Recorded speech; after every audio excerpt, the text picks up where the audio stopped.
ce n'est pas très commun comme situation. Parce qu'avant de le présenter, je vais avoir le plaisir de le féliciter. Parce qu'il y a à peine quelques heures, en effet, notre invité du jour pour cette rencontre Sciences Po Sud-Ouest, François Villeroy de Galhau, a décroché auprès du Parlement un feu vert qui lui permet d'enchaîner un deuxième mandat en tant que gouverneur de la Banque de France. Avouez que cela aurait été, comment dirais-je, si ce n'avait pas été le cas, l'heure et demie qui va suivre aurait été d'une toute autre saveur, hein, on ne va pas se mentir. Mais je serais pas venu. Mais si, je suis sûr que si. Mais proposé il y a quelques jours par le président de la République, cette reconduction ne souffre d'aucune contestation. François Villeroy de Galhau maîtrise visiblement bien l'exercice des examens oraux, parce qu'après avoir été auditionné par les commissions des finances de l'Assemblée et du Sénat, il a recueilli 39 voix, je crois, sur les 47 possibles à l'Assemblée, et un remarquable 20 sur 20, enfin je devrais dire un 17 sur 17 de la part du Sénat. C'est ça? Me trompe-je? Non. Alors si pour beaucoup d'observateurs de l'économie et des finances, cette reconduction est tout sauf une surprise, elle couronne un parcours professionnel qui aurait pu prendre une toute autre voie. Alors je vais rembobiner un petit peu le film. François Villeroy de Galhau est né du côté de Strasbourg en 1959, au cœur d'une famille de céramistes et porcelainiers, je dirais peut-être pour faire simple, une famille de porcelainiers à succès parce que, associée à la famille allemande, les Bock, ils ont construit une marque qui a traversé le temps et le monde, et c'est vers l'industrie que son destin aurait finalement pu le diriger. Mais ceci n'empêche pas cela. François Villeroy de Galhau était un élève brillant, un étudiant brillant, ce qui explique sans doute qu'après avoir fréquenté le lycée Baptiste Franklin de Paris, c'est officiellement le lycée Saint-Louis de Gonzague, hein. Et puis Polytechnique, il est passé par l'ENA, dont il sort major de la promotion Louise Michel en 1984 par la voie économique. Un parcours qui va définitivement l'éloigner de la porcelaine familiale pour le conduire vers l'inspection des finances, puis à partir de 88, vous me corrigez si je me trompe dans mes dates, au Bureau Afrique, puis Bureau Europe en tant que chargé de mission au sein de la direction du Trésor. Successivement conseiller européen du ministre des Finances, puis du Premier ministre Pierre Bérégovoy, François Villeroy de Galhau parfait sa connaissance millimétrique de chaque recoin du bâtiment, en partie juché sur pilotis de Bercy, en occupant diverses autres fonctions au Trésor avant d'aller à Bruxelles. Je crois que c'est 14 places de Louvain, il me semble. Officie en tant que conseiller financier de la représentation permanente de la France. C'est ça, c'est son adresse, non? Après avoir été directeur de cabinet de Dominique Strauss-Kahn, puis de Christian Sauter en 2003, François Villeroy de Galhau bascule dans l'économie privée en prenant la direction générale de CTLM, organisme de crédit de BNP Paribas, avant de piloter pendant 15 ans cette dernière banque. Une position qui lui vaudra une mission confiée par le gouvernement Valls sur le financement des entreprises. Et ça peut être utile, hein. En novembre 2015, son nom est proposé par l'Élysée pour devenir gouverneur de la Banque de France. S'il y a un collectif d'économistes qui demande alors au Parlement de s'y opposer, 3 ex-gouverneurs, excusez du peu, Michel Candesus, Jacques Delarosière et Jean-Claude Trichet, qui vont prendre la parole publiquement pour la défendre, cette candidature. On sait ce qu'il advint. 6 ans plus tard, après une crise sans aucun précédent historique, les contestations se sont définitivement tues, raison de plus pour réitérer aussi mes félicitations François Villeroy de Galhau, et je vous remercie de l'accueillir.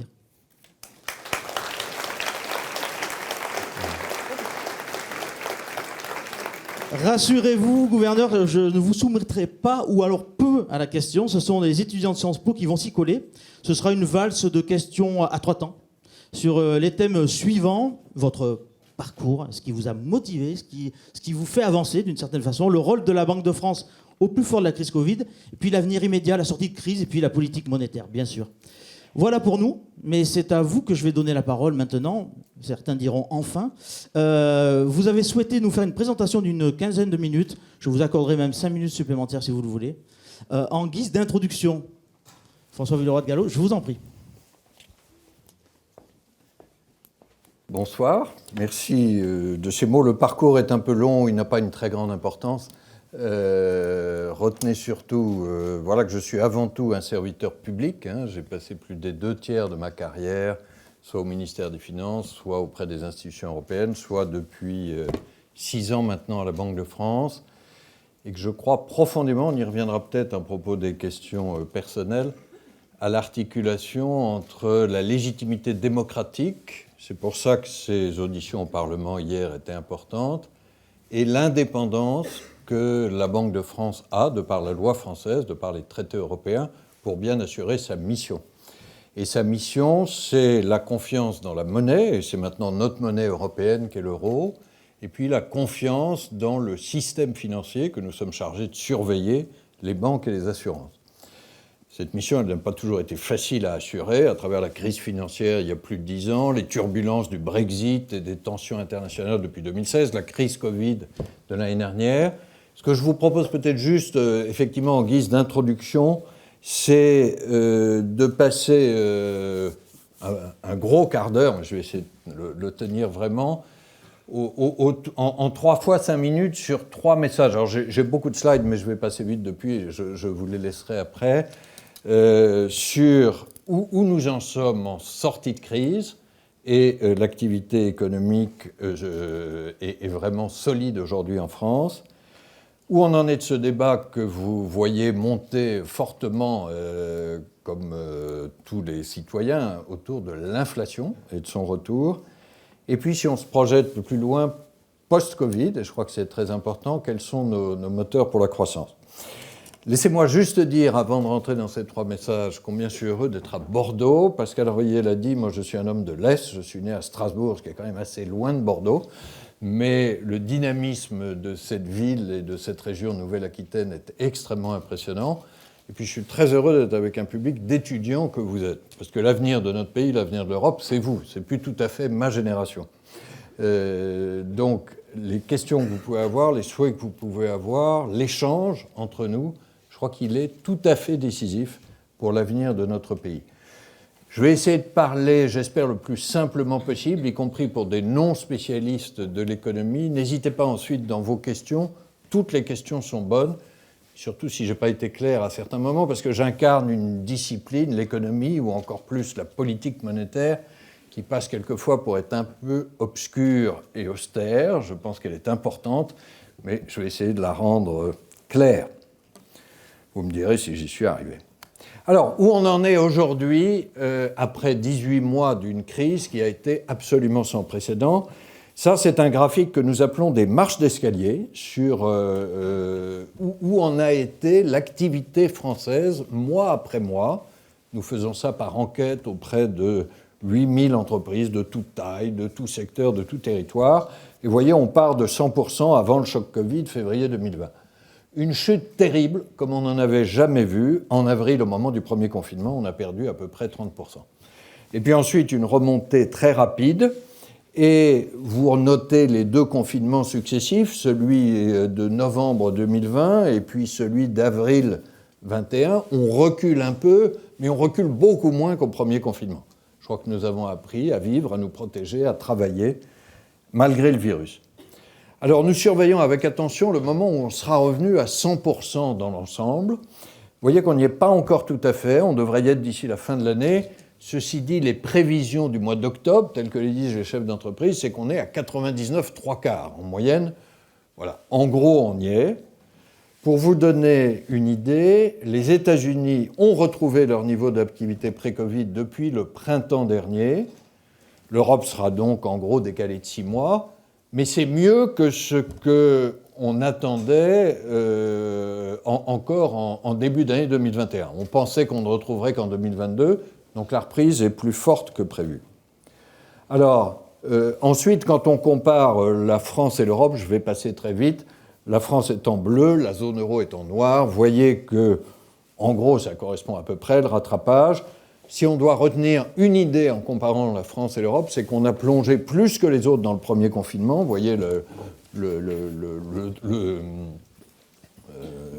la dépression du printemps 2020 est plus forte, mais qu'on a remonté plus rapidement ensuite. Bon, sur la photo finish, tout le monde est à peu près aujourd'hui au même point. Alors, pourquoi est-ce que, souvenez-vous, il y a 18 mois, on craignait vraiment une rupture majeure de l'économie, de la société ? Pourquoi est-ce que finalement, plus rapidement que prévu, on a retrouvé le niveau pré-Covid ? Je crois que la première raison, et je le dis en toute indépendance de la Banque centrale, c'est que les politiques économiques des gouvernements, de l'Europe, et puis accessoirement des banques centrales que nous sommes, ont été efficaces parce qu'il y a eu une réaction très forte et très rapide, Alors, on y reviendra peut-être dans les questions. C'est un soutien budgétaire très très fort des États. Là, on a comparé l'effort budgétaire en pourcent du PIB, rapporté à la taille des économies, de 3 grands pays européens et des États-Unis. Et on est sur l'année 2020, on a un effort budgétaire, c'est plus ou moins l'augmentation du déficit, mais qui représente, vous voyez, entre 6 et 10 points du PIB, c'est absolument sans précédent. C'était nécessaire. Et avec la fonction qui est la mienne, on y reviendra peut-être, il n'est pas si fréquent que je dise qu'un déficit supplémentaire, de la dette supplémentaire était nécessaire. Là, c'était la bonne réaction pour éviter la rupture de l'économie. Et ça a consisté, vous vous en souvenez, à faire des soutiens massifs aux entreprises et à leurs salariés, notamment le dispositif d'activité partielle, le fonds de solidarité, les PGE qui ont été mis en place. Tout ça a marché. Alors, je vous précise les 2 couleurs bleues un peu différentes, vous voyez, à l'intérieur de chaque colonne, et c'est surtout une différence entre l'Europe et les États-Unis, et c'est très intéressant sur la différence de notre modèle social. En Europe, nous avons un modèle social fort, avec beaucoup de prélèvements, et beaucoup, heureusement, je crois que c'est un bon modèle social, de solidarité, et notamment d'assurance chômage. Et donc, quand il y a une crise, ce que les économistes appellent les stabilisateurs automatiques, c'est-à-dire qu'on enregistre moins d'impôts et on fait plus de dépenses sociales, jouent. Aux États-Unis, ces stabilisateurs automatiques jouent très peu parce que le modèle social est beaucoup plus faible. Et donc l'autre partie de l'effort budgétaire, ça a été des mesures discrétionnaires qu'on a ajoutées. Vous voyez qu'elles sont très importantes aux États-Unis pour compenser l'absence de modèle social, alors qu'elles ne représentent qu'à peu près la moitié de l'effort budgétaire dans la zone euro. Ça, c'est l'effort budgétaire. À droite, c'est ce que nous avons fait sur le plan monétaire. Je ne vais pas y insister, mais pour le dire de façon très simple, ça a consisté à mettre en place un pont de financement massif dès le mois de mars. Je peux vous dire, on s'est réunis dans des circonstances absolument exceptionnelles au sein de ce qu'on appelle le Conseil des gouverneurs de la BCE, sous la présidence de Christine Lagarde. Le mercredi soir, 18 mars, je n'oublierai pas ces 3 heures-là, on était au téléphone, chacun chez nous, et on a décidé un pont de financement massif pour que le crédit ne s'arrête pas vers les économies, vers les entreprises, vers les États qui en avaient besoin. C'est ça notamment qui a évité une crise financière en Italie qui aurait été extrêmement grave. Alors, parallèlement, la Fédérale Réserve américaine, c'est l'autre courbe, a fait aussi un effort très important, mais tout le monde s'est mis sur le pont et ça a été efficace. Je vais passer vite sur les divers aspects de cette amélioration plus rapide que prévu. Il y a d'abord eu une hausse du chômage, mais ensuite, l'emploi est revenu presque à son niveau d'avant-crise. Il y a eu, vous le voyez à droite, beaucoup de salariés en activité partielle, qui a permis de maintenir le lien des salariés avec leur entreprise. C'était une bonne chose. Mais aujourd'hui, avec l'amélioration de la situation économique, on a cette décrue. Si je reste du côté des ménages, on a beaucoup parlé de leur épargne Covid. Je me limite à la partie droite de ce slide. Pourquoi est-ce qu'il y a eu une épargne Covid ? Au fond, pour une raison très simple, c'est que globalement, les revenus des ménages ont été préservés, malgré la forte récession de 2020, grâce aux dispositifs publics. Je ne rentre pas dans le détail du graphique de gauche, mais le pouvoir d'achat des ménages, en moyenne, a été préservé en 2020. Or, les ménages, nous tous, avons moins consommé à cause des restrictions. On ne pouvait plus aller au restaurant, on était cloîtré chez soi, etc. La différence entre des revenus maintenus et une consommation moindre, c'est de l'épargne supplémentaire. On a beaucoup parlé de cette épargne Covid. Vous voyez qu'elle représente, à mi-2021, 157 milliards d'euros. Ça paraît un peu abstrait, mais c'est une réserve de croissance qui représente entre 6 et 7% du PIB. Et puis du côté des entreprises, je ne sais pas si vous vous souvenez, on annonçait là aussi des choses très graves, un tsunami de faillite. Il n'y aura pas de tsunami de faillite. Il y a eu une forte augmentation de la dette des entreprises. Là aussi, je me limite au graphique de droite. C'est en jaune, et notamment les fameux prêts garantis par l'État qui ont été très importants. Mais en face de ça, les entreprises ont augmenté leur trésorerie presque autant. C'est ce qui est en bleu au-dessus. Et donc, si on regarde la dette nette des entreprises, c'est-à-dire leurs nouveaux emprunts moins leurs nouveaux dépôts, c'est le trait noir, elle n'a pratiquement pas bougé. On pourra rentrer dans le détail, mais ça, c'est un élément sécurisant. Les PGE ont bien fonctionné et les entreprises, dans leur immense majorité, seront en situation de les rembourser. Alors voilà quel était mon premier message. J'en viens aux questions qui se posent aujourd'hui. Et évidemment, la première, c'est cette question des difficultés d'approvisionnement et de l'inflation. Donc nous faisons cette enquête mensuelle, je vous ai montré les marches d'escalier, et en fait, beaucoup d'entreprises dans l'industrie et le bâtiment nous disent qu'elles ont des difficultés d'approvisionnement pour trouver leurs matières premières, ou avec des délais qui s'allongent ou des coûts qui augmentent. Vous voyez, 56% des entreprises de l'industrie, 62% des entreprises du bâtiment. Quand on a des tensions de ce type, c'est habituel en période de reprise, c'est plus fort cette fois-ci parce que la reprise est plus forte. Et la tension, quand il y a des délais qui s'allongent et des demandes qui excèdent l'offre, la résultante, c'est l'inflation, l'augmentation des prix. Et vous voyez ce graphique qui est à gauche, ce qu'on appelle l'IPCH, c'est l'indice des prix à la consommation harmonisé dans la zone euro. Nous raisonnons dans la zone euro, les 19 pays de la zone euro, parce que c'est notre monnaie commune. Vous voyez qu'on a une poussée au-dessus de 2%. 2%, c'est notre cible d'inflation moyenne. Très longtemps, on a été en dessous. Aujourd'hui, on est au-dessus. On est encore dans la partie qui monte, parce qu'après, il y a une prévision. Pour vous donner le dernier chiffre, au mois de septembre, on est à 3,4%. Alors, une bonne partie de ça tient à l'énergie. Quand vous regardez le tableau qui est à droite, j'insiste un petit peu là-dessus parce qu'évidemment, l'attention du débat public est aujourd'hui focalisée sur l'énergie. Voilà, vous ouvrez n'importe quel média, vous regardez n'importe quel réseau social, vous écoutez n'importe quel débat public, on ne parle que des prix de l'énergie et de l'augmentation de l'essence. Et c'est normal, parce que c'est très sensible pour les Français, et que nous sommes tous sensibles, au fond, aux prix qui montent et pas très sensibles aux prix qui restent stables ou qui baissent. Il y a une espèce d'asymétrie de perception, mais elle a toujours existé et elle est assez naturelle. Ce que vous voyez dans les tableaux de droite, c'est que l'énergie, certes, c'est très important, ça a beaucoup augmenté, mais ça ne représente que 9% de notre consommation totale. Et le reste, c'est-à-dire l'alimentation, les produits industriels, les services, les 90%, eux, évoluent à peu près normalement. L'énergie augmente de 15%, vous voyez en France, 14,9%, 17,6% pour la zone euro, mais le reste évolue autour de 2% ou un peu en dessous. Vous retrouvez ça d'ailleurs, si je reviens sur le graphique de gauche, l'inflation hors énergie, en bleu, elle, est sous la cible de 2%. Alors, pourquoi est-ce que nous disons que ça devrait être temporaire ? C'est pour les deux raisons qui sont à droite. D'abord, il y a ce qu'on appelle des effets de base.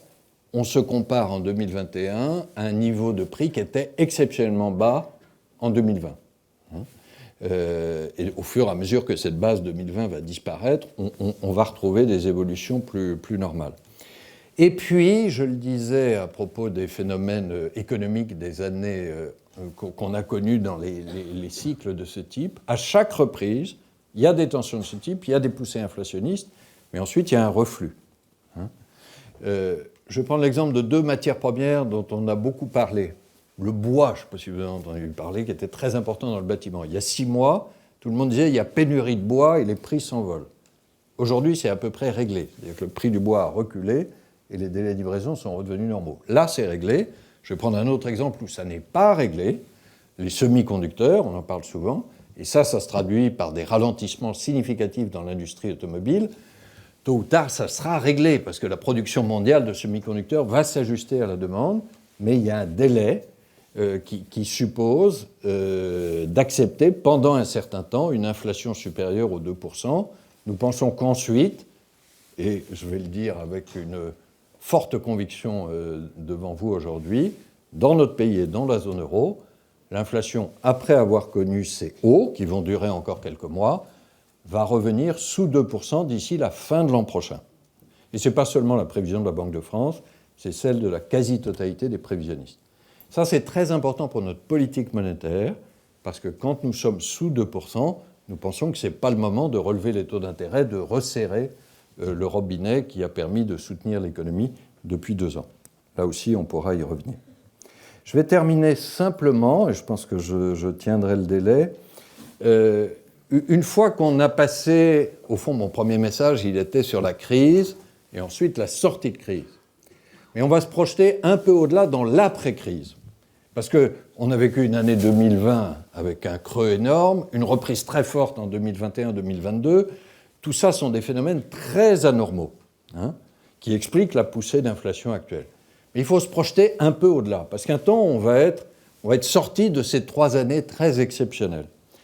Et là, on va retrouver malheureusement une autre difficulté des entreprises, c'est les difficultés de recrutement.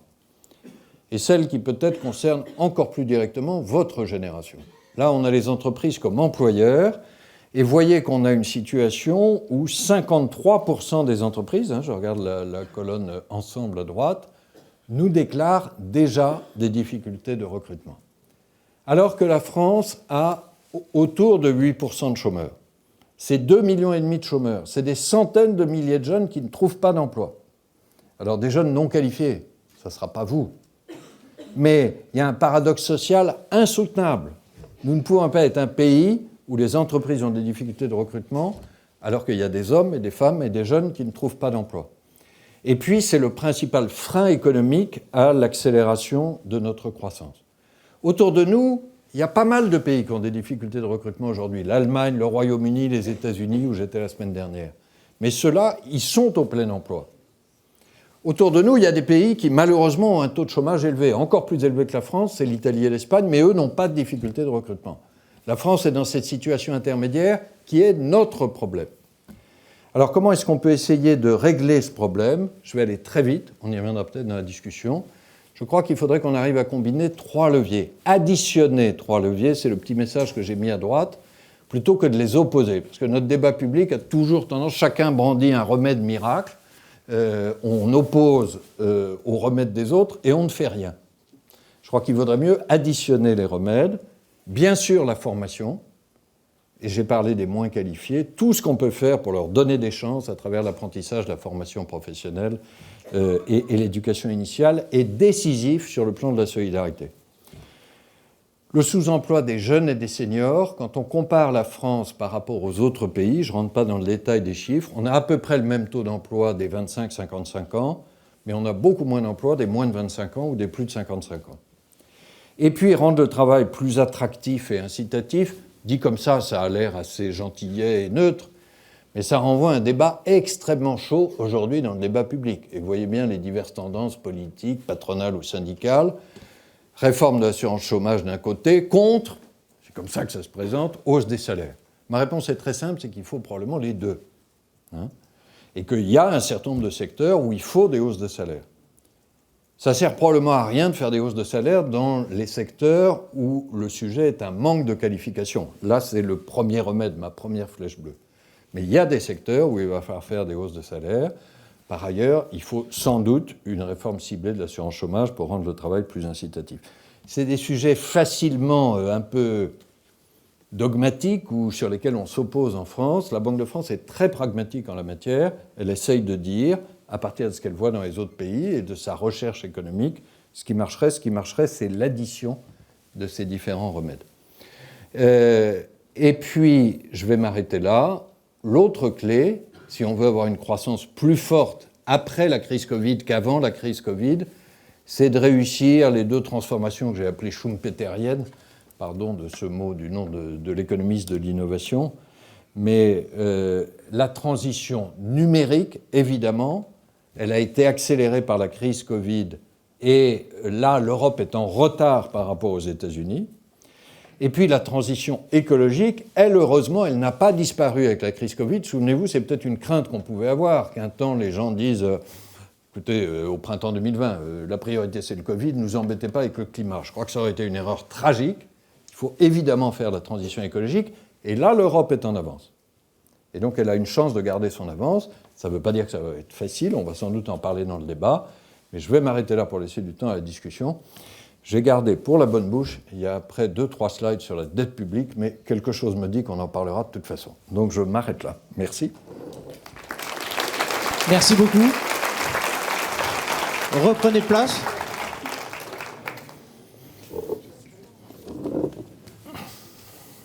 Eh bien, maintenant, nous allons donner la parole aux étudiants qui ont été, sous la coordination d'Edwin Le Héron, ont préparé des questions. Voilà, je vais peut-être plus vous... Je vais me déplacer. Allez-y, mettez-vous là. Ouais. Je vous présente donc Maëlys Renaud et Hugo Rougier. Bonjour François, bonjour mesdames, bonjour messieurs. Il se trouve que j'ai la chance de débuter cet entretien avec ce cher monsieur, donc on va commencer sans tarder. Nous avons la chance ce soir d'avoir des spécialistes dans cette salle en économie et aussi des non-spécialistes. Et j'aimerais qu'on commence d'abord par remettre un peu le contexte pour eux. Est-ce que vous pourriez présenter dans des mots simples ce qu'est être gouverneur de la Banque centrale? Parce que je pense que c'est assez nébuleux pour certaines personnes. C'est une très bonne question. Je n'aurais pas eu ça. Alors, c'est une question qu'on me pose assez souvent, d'ailleurs. Alors d'abord, c'est quoi la Banque de France ou c'est quoi une banque centrale? Et puis après, c'est quoi un gouverneur? Ça vous va, une réponse en 2 temps. J'ai oublié de dire bonsoir Hugo aussi. Le temps est donné. Pardon, ça c'était bon. Alors, une banque centrale, parce qu'effectivement ça paraît un peu mystérieux. Il y a un mot qui est très trompeur là-dedans, c'est banque. On n'a pas grand-chose à voir avec une banque commerciale. Une banque commerciale, en gros, vous y déposez votre argent et elle fait des crédits. Vous ne pouvez pas déposer votre argent à la Banque de France et elle ne vous fait pas de crédit. Par ailleurs, une banque commerciale, elle a des actionnaires privés qui cherchent à maximiser son résultat. Nous, on a un actionnaire public, c'est l'État à 100%. Ça veut dire au passage quelque chose de très important pour vous tous, c'est que vous êtes tous mes actionnaires. La Banque de France, elle appartient aux Français et elle n'en est pas peu fière, je peux vous dire. Donc ça fait une énorme différence. Hein ? Ça, c'est un peu ce qu'elle ne fait pas, si j'ose dire. Maintenant, qu'est-ce qu'elle fait ? La première banque centrale dans le monde, on se dispute un peu, mais en gros, on considère que c'est la Banque d'Angleterre qui est apparue à la fin du XVIIe siècle. Et c'était déjà un rôle central sur la monnaie. C'est la première banque reconnue à avoir émis des billets de banque. Si nous avions eu cette rencontre au XVIIe siècle, ce que je n'ose pas imaginer, mais à l'époque, la seule monnaie, c'était l'or et l'argent, à peu près. Et donc, parce que c'était ce qui inspirait de la confiance, et au fur et à mesure que l'activité économique s'est développée, on s'est aperçu que ça avait des inconvénients considérables. Parce que la quantité d'or et de monnaie était un peu limitée dans l'économie, et puis c'est pas facile du tout à transporter quand vous aviez des grosses transactions, etc. Donc il a fallu passer à de la monnaie qu'on appelle fiduciaire, c'est-à-dire qui n'était plus matérialisée par le métal, mais fiduciaire, comme le nom l'indique, c'est qui repose sur la confiance. Alors je vais dire de façon un peu simplifiée, je m'excuse pour les spécialistes qu'il y a dans la salle, au début, une banque centrale, ça consiste à ce que les gens y apportaient leur or et leur argent et ils recevaient en échange un billet de la Banque d'Angleterre ou un billet de la Banque de France. Nous, on a été créés 100 ans plus tard, en 1800, par Bonaparte. Et ça a été un énorme progrès. Ça peut vous surprendre parce que le billet de banque n'apparaît pas forcément aujourd'hui comme la forme de monnaie la plus moderne, ça reste très important, mais vous pensez aux paiements sur mobile ou peut-être aux cryptos dont on parlera, etc. Mais ça a été un énorme progrès. Mais c'est pour ça qu'on a créé les banques centrales, c'est pour inspirer la confiance. C'est-à-dire que le billet, il représentait, à travers la signature de la Banque centrale, quelque chose d'aussi solide que l'or et l'argent. Et au fond, ça, je crois que ça définit bien notre rôle aujourd'hui. Quand j'ai parlé tout à l'heure de confiance dans la monnaie, alors maintenant, il n'y a plus seulement le billet de banque, il y a votre carte de crédit, il y a des tas d'autres formes de monnaie. Mais notre rôle, c'est de vous garantir que votre monnaie, notre monnaie, l'euro, garde sa valeur à travers le temps.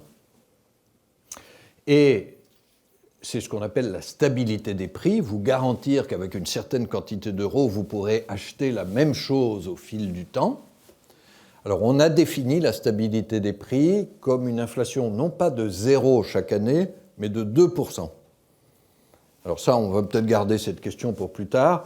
Il y a des bons arguments économiques pour dire c'est 2% et pas 0. C'est aussi la définition aux États-Unis et autres.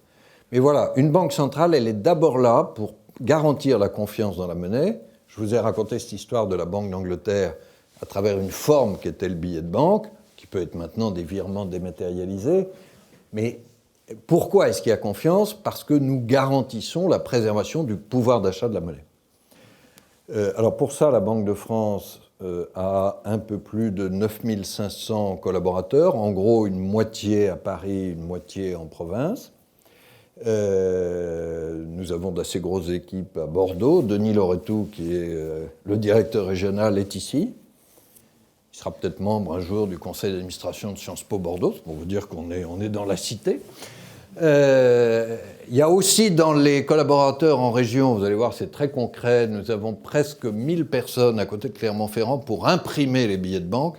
Alors ça fait toujours rêver, l'impression des billets de banque, mais tout ça fait partie de la confiance dans la monnaie. Hein. On revient toujours à cette mission. Et nous nous situons maintenant à l'intérieur de la zone euro. Donc, il y a 19 pays dans la zone euro, il y a 19 banques centrales nationales, et puis il y a une banque centrale européenne installée à Francfort où on prend ensemble les décisions sur l'euro. Alors, quelquefois, c'était peut-être votre question suivante, vous m'arrêtez, quelquefois on nous dit, mais pourquoi est-ce qu'il y a encore une Banque de France alors qu'il y a la Banque centrale européenne et qu'il y a l'euro? C'est peut-être une question que certains d'entre vous se posent. Toutes les questions sont bonnes, hein, ce soir. Alors, la réponse est très simple. C'est que c'est un système fédéral. C'est-à-dire que ce qu'on appelle l'eurosystème, c'est-à-dire la Banque centrale européenne présidée par Christine Lagarde et puis les 19 banques centrales nationales, travaillent ensemble et tout ne se décide pas et ne se fait pas à Francfort. Ça, je crois que c'est un atout énorme, parce que sinon on aurait un euro loin de l'économie, loin du terrain, loin de Bordeaux ou de Pau. Bon. Non, je crois énormément à ça dans la confiance. Quand je vais à Francfort, je siège au sein de ce qu'on appelle le Conseil des gouverneurs, présidé par Christine Lagarde. J'irai la semaine prochaine, mais j'apporte la réalité de l'économie française. Et quand on doit prendre des décisions, ce n'est pas seulement avec des statistiques européennes agrégées. On essaye de comprendre le mieux possible où en est l'économie, où en est l'inflation. La question de l'inflation que j'évoquais tout à l'heure, je vous ai montré quelques courbes, mais c'est une question formidablement concrète. On a passé avec Denis Loretou, là, le déjeuner, à écouter 12 chefs d'entreprise de Bordeaux qui nous ont dit concrètement leurs difficultés. Et moi, quand je vais discuter la semaine prochaine à Francfort, j'apporte mes courbes, mais j'apporte aussi ce qu'ont dit les chefs d'entreprise. On apporte cette matière première du terrain, on décide tous ensemble, et là, il y a une seule décision sur les taux d'intérêt, la quantité de monnaie qu'on émet, et puis ensuite, l'application de cette décision est à nouveau décentralisée. J'espère avoir été à peu près clair sur qu'est-ce que c'est une banque centrale et la Banque de France, mais vous pourrez y revenir. Alors c'est plus facile sur la partie gouverneur. Le gouverneur, c'est celui qui dirige, c'est le patron, si vous voulez. Dans certains pays, ça s'appelle le président. Alors pourquoi gouverneur? Il se trouve, je vous ai dit que la première banque qui a été créée, c'était la Banque d'Angleterre, et qu'eux avaient pris le mot anglais, governor, c'est un terme qui existait à la City de Londres, et donc quand la Banque de France a été créée, les premiers dirigeants, c'était assez chic de s'inspirer de la Banque d'Angleterre, ont proposé de s'appeler gouverneur, et il paraît que Bonaparte a dit en gros, écoutez, si ça leur fait plaisir, donnons-leur ce titre. Voilà. Et depuis, très souvent, les dirigeants de banque centrale s'appellent gouverneurs, ça n'a pas beaucoup d'importance, le titre, ce qui compte, c'est le métier, c'est un métier passionnant. Très bien. Vous aviez une question, Hugo. Votre question est un peu une question à tiroir. Je crois qu'il y avait une deuxième partie. Vous n'avez pas révélé encore. Oui, du coup, il y avait une deuxième question. Bon. Donc, on va continuer un peu sur votre parcours. Vous venez de Polytechnique et... Il y a très longtemps. Il y a très longtemps, c'est vrai. Mais, du coup, mais pas que. Oui, pas que. Mais la question, c'était comment... Parce qu'un polytechnicien, dans l'imaginaire des gens, je pense que ça finit ingénieur en armement. Ou, bon. Alors, comment vous avez atterri là, quoi, un peu? Bon, on rentre dans la question un peu personnelle. Mon âge respectable par rapport à vous, en général, me permet de dire que la formation initiale, c'est important, mais enfin, c'est quand même pas le tout d'un homme ou d'une femme. Alors, merci à Pascal Rambillier d'avoir rappelé mon parcours. Vous avez peut-être senti une fois de temps en temps, je trouvais que c'était un peu long, quoi. Et que... Alors, mon cas est beaucoup plus grave encore que ce que vous dites, c'est que j'ai fait Polytechnique et après j'ai fait l'ENA, donc je suis un cumulard. Je ne vais pas du tout cracher dans la soupe qui m'a nourri. Ma formation initiale m'a apporté beaucoup, comme je pense la vôtre vous apporte. Mais enfin, c'est quand même pas le plus important, quoi, hein. J'ose à peine le dire, mais moi, la fin de mes études, c'était en 1984, donc c'était il y a 37 ans. Bon. On a peut-être en France un peu trop tendance à se définir par le diplôme initial. C'est vrai, Bon, c'est très français. Oui. Donc je considère que les 37 ans qui ont suivi sont quand même plus importantes que mes 5 ou 6 ans de formation initiale, même si, encore une fois, ça a été une chance. Donc pour répondre très concrètement à votre question, moi je suis essentiellement un homme de service public, c'est-à-dire j'ai servi mes 20 premières années entre la fin de mes études en 84 et 2003 au ministère des Finances, Bercy, enfin Rivoli à l'époque, puis Bercy, beaucoup sur l'aventure européenne et la création de l'euro. Donc vous voyez, ça c'est un peu le fil directeur de ma vie. Quitte à apparaître tout à fait vénérable, j'étais à Maastricht.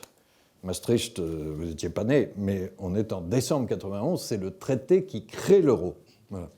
Et j'y étais aux côtés d'un homme dont Pascal Rabelais a rappelé le nom, dont je ne peux pas parler sans une certaine émotion, qui était Pierre Bérégovoy. Je ne sais pas si ce nom vous est encore familier, un grand ministre des Finances, devenu Premier ministre, et voilà, et c'est lui qui, pour la France, a mené les négociations de l'euro. Moi, j'étais conseiller junior par rapport à ça. Voilà. Ensuite, j'ai occupé diverses responsabilités, dont à Bruxelles. J'ai été directeur de cabinet d'un autre ministre, qui est Dominique Strauss-Kahn, dont on parlera peut-être. Là, ça a été le moment où on est rentré dans l'euro, en 1999. Et puis, j'ai été passé 12 ans en entreprise. Je crois que c'était une autre façon de servir mon pays.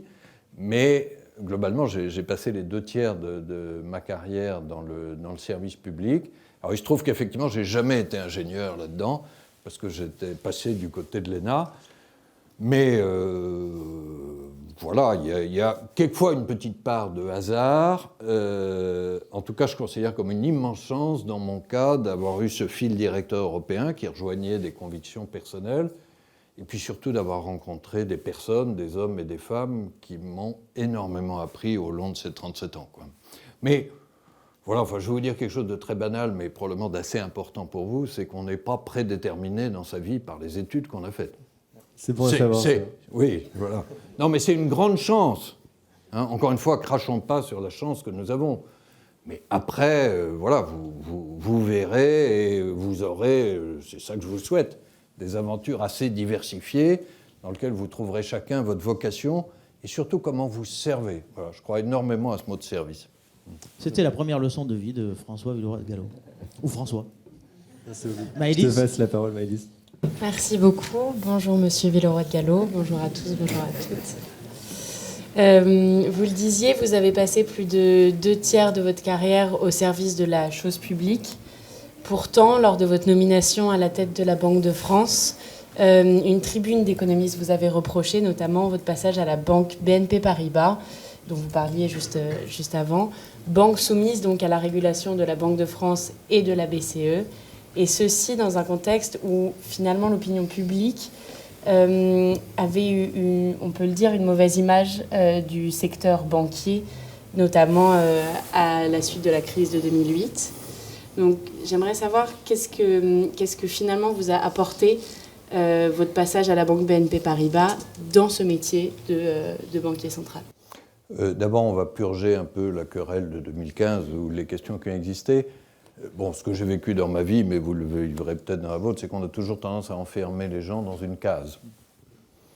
Et alors, quand j'étais chez BNP Paribas, ce que j'assume tout à fait, je vous dirais ce que je crois y avoir appris, j'étais vu comme l'homme du service public. Ça, je peux vous dire, j'étais pas un des leurs. Bon. Et puis un jour, je décide de quitter BNP Paribas, de me remettre au service de mon pays, je romps tous mes liens financiers, j'accepte une diminution de salaire sensible, mais ça va très bien. Et là, j'étais tout à coup devenu banquier. Non, je vous assure, j'ai découvert un truc étonnant. J'étais devenu banquier le jour où j'ai quitté la banque. Bon. Je ne me suis jamais senti tellement banquier. J'ai beaucoup aimé travailler en entreprise. Mais voilà, il faut accepter que les gens puissent de temps en temps avoir des parcours un peu diversifiés. Là où la question était légitime, c'est de dire, est-ce que vous allez être indépendant par rapport au secteur bancaire ?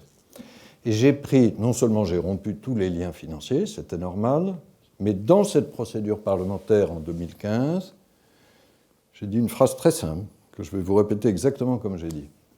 J'ai dit, écoutez, j'ai mes limites, comme chacun, mais je suis un homme libre et je suis un homme droit.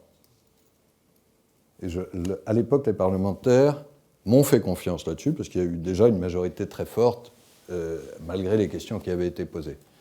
La question ne m'a pas été posée une seule fois hier. Il se trouve que c'était hier, mes auditions. Voilà, je considère que c'est la meilleure façon de dire que je crois, j'ai prouvé que je pouvais servir en homme libre et en homme droit. D'ailleurs, je pense que si on demandait aux banquiers d'avoir quelqu'un qui connaît un peu leur métier et qui ne se laisse pas empapaouter, si vous me permettez l'expression, ça ne leur a pas toujours été très favorable. Voilà. Alors, qu'est-ce que ça m'a appris quand même ? Ça m'a peut-être appris au fond deux choses. La première, c'est d'avoir rencontré des entrepreneurs, et la Banque de France rencontre beaucoup d'entrepreneurs, je parlais de notre déjeuner tout à l'heure, et je dois avouer que je garde une vraie admiration pour les entrepreneurs dans notre pays. Encore une fois, moi je suis plutôt un homme de service public, je n'ai pas créé d'entreprise, je ne l'ai pas développée, je n'ai pas cette prétention. Mais ce sont des gens qui se battent, eux aussi ils ont leurs limites, mais ils sont indispensables au dynamisme, à la capacité d'innovation de notre pays. Puis l'autre chose peut-être que ça m'a appris, c'est de diriger des équipes importantes, je ne prétends pas être devenu un grand manager, etc., mais d'essayer d'entraîner des équipes vers un objectif ambitieux. Alors, la question de l'entreprise, souvent, c'est quel est l'objectif ? Pardon, j'essaye de vous faire partager des convictions personnelles, vous en faites ce que vous voulez, mais vous pouvez sans doute vous poser la question service public ou entreprise, puis après, il y a des tas de secteurs différents. Et est-ce que je vais dans une start-up ou une grande entreprise, ou est-ce que je m'engage plus sur le développement durable ? Tout ça est ouvert devant vous. Mais je commence par cette distinction public-privé, peut-être un peu simpliste. Dans le service public, je crois me définit fondamentalement, la plus grande force, c'est le pourquoi, c'est-à-dire la finalité. Vous vous levez tous les matins, vous savez pourquoi vous vous battez. Je vous assure, pour nous, là, depuis 18 mois, se lever tous les matins pour combattre la crise, comme je vous ai montré, ça faisait un sens énorme. Les 9500 hommes et femmes de la Banque de France, ils se sont défoncés sans limite, parce qu'ils savaient pourquoi. La force de l'entreprise, c'est le symétrique, c'est quelquefois le comment. C'est l'efficacité, c'est comment est-ce qu'on fait travailler des hommes et des femmes ensemble pour les faire un peu se dépasser. Le pourquoi, c'est un peu plus faible. Le pourquoi, on ne va pas se raconter l'histoire dans une entreprise, c'est d'abord ses résultats. Je pense que c'est nécessaire, parce qu'une entreprise qui n'a pas des résultats positifs, qui n'est pas performante, elle finit par couler. Mais ce n'est pas toujours suffisant. Voilà. Donc, je crois que j'ai appris en entreprise du côté du comment, et je suis très heureux d'avoir retrouvé le pourquoi du public. Merci beaucoup, Hugo. Merci. Bon, désolé, ça a fait un peu match de tennis. J'espère que vous n'allez pas vous faire mal au cou. Mais du coup, votre parcours est celui d'un combattant politique. Non. Défenseur. Non, enfin, vous direz pourquoi je suis combattant politique, mais je ne me reconnais pas dans ce terme. Mais d'accord. En tout cas, vous défendez une idée particulière de l'Europe. Vous êtes fédéraliste et en France, je trouve que c'est quelque chose de très courageux. En tout cas, en ces temps-ci. On retrouve cela encore dans votre livre, votre dernier livre, Retrouver confiance en l'économie. Donc, ma question, c'est quels sont les grands personnages qui vous ont inspiré et qui ont inspiré votre goût pour l'Europe ? Alors, je dis les deux mots avec lesquels je ne suis pas tout à fait d'accord et après je réponds au fond de la question. Combattant politique, non. Je n'ai jamais été militant politique. Ce n'est pas du tout pour jeter la pierre à ceux qui le sont. Moi, je suis un serviteur public. Hein. Alors après, je suis citoyen, je vote, j'ai servi aux côtés de ministres qui, eux, avaient des engagements politiques, mais je n'ai jamais été élu, je n'ai jamais été militant politique. Et je dis ça avec la plus grande considération pour ceux qui font de la politique. Hein. Je ne sais pas si certains d'entre vous en feront. C'est un métier horriblement difficile, beaucoup plus difficile encore maintenant qu'avant. C'est un métier infiniment nécessaire dans la démocratie. Hein. Bon. Mais moi, je suis un serviteur public. Je ne suis pas non plus un fédéraliste sur le plan européen, si c'est au sens technique, c'est-à-dire celui qui croit qu'on peut aller vers un modèle fédéral très vite, les États-Unis d'Europe, pour faire court.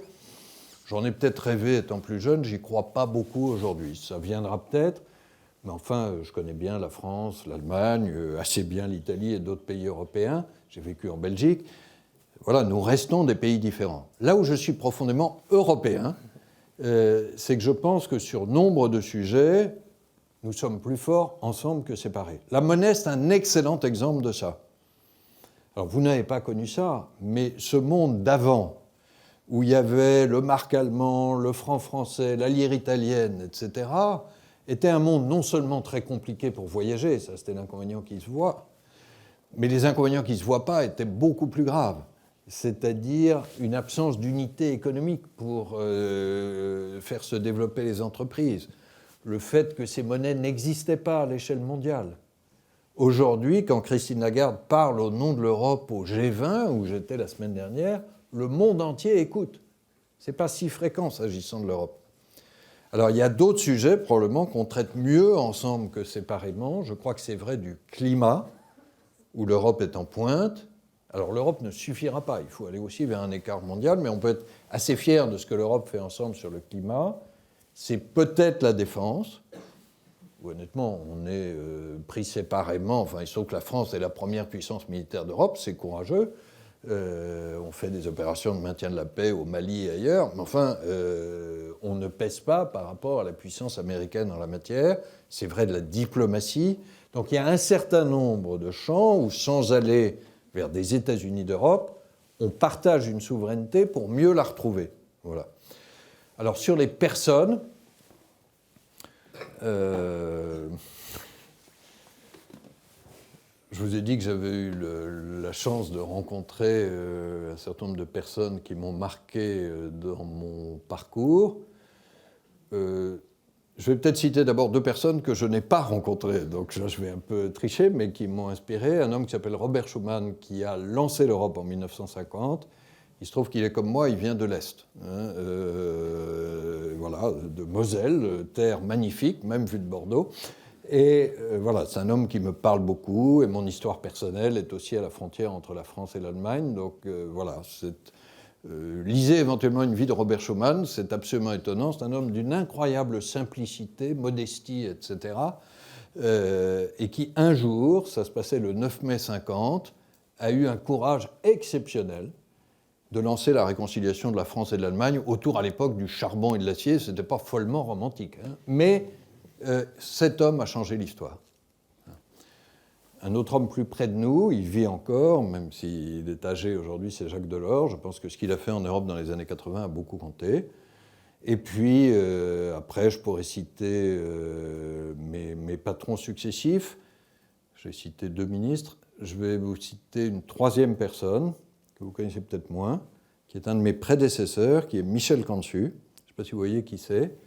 Michel Cantu a été gouverneur de la Banque de France dans les années 80, et ensuite il a été pendant 13 ans directeur général du FMI, le Fonds monétaire international. On a peut-être une image du FMI, on y reviendra, qui est une institution d'orthodoxie financière, etc. Ça lui arrive, de temps en temps, l'orthodoxie financière, ça peut aider, de temps en temps, hein, mais bien dosé.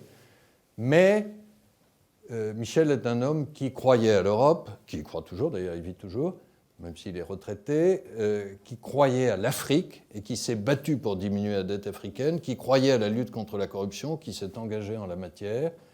Voilà, moi c'est un homme que j'admire infiniment parce que là aussi sa conviction a changé le monde. Mon panthéon pourrait s'allonger. Mais... Après il y a beaucoup de femmes dans mon panthéon, mais... dont la mienne, mais vous ne me permettrez de pas en parler. C'est probablement elle qui a joué le plus grand rôle dans ma vie, mais vous ne me permettrez de pas en parler.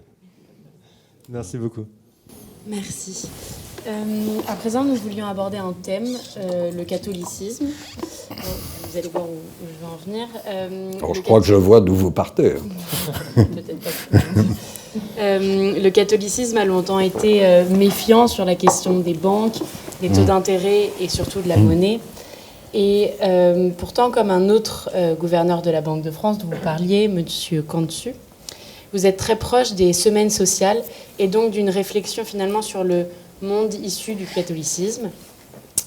Vous avez notamment publié en 1994 « Développement des activités financières au regard des exigences éthiques du christianisme » que nous avons tous lu, aux éditions Librairie Vaticane. Je salue votre courage si c'est vrai. Ainsi, comment entendez-vous défendre un humanisme, une pensée sociale et finalement une pensée de justice par la monnaie ? Vous avez 1 heure. Non, c'est pas vrai, je plaisante. Non, c'est une belle question. Je vais y répondre brièvement et peut-être avec une certaine pudeur, si vous me permettez. Il se trouve que je suis catholique. Voilà, à titre personnel, ça se sait. Bon, je ne m'exprime jamais en tant que gouverneur de la Banque de France sur mes convictions personnelles. C'est vrai sur le plan politique et c'est vrai aussi sur le plan religieux. Ça fait partie de la laïcité. Hein. Bon, maintenant, je ne veux pas cacher mon identité, je n'ai pas changé de conviction, de foi, parce que je suis devenu gouverneur de la Banque de France. En sens inverse, je ne prétends pas du tout être un homme meilleur parce que je suis catholique ou pouvoir donner des leçons aux autres, ça serait extrêmement prétentieux. Je ne prétends pas non plus d'ailleurs engager l'Église de France.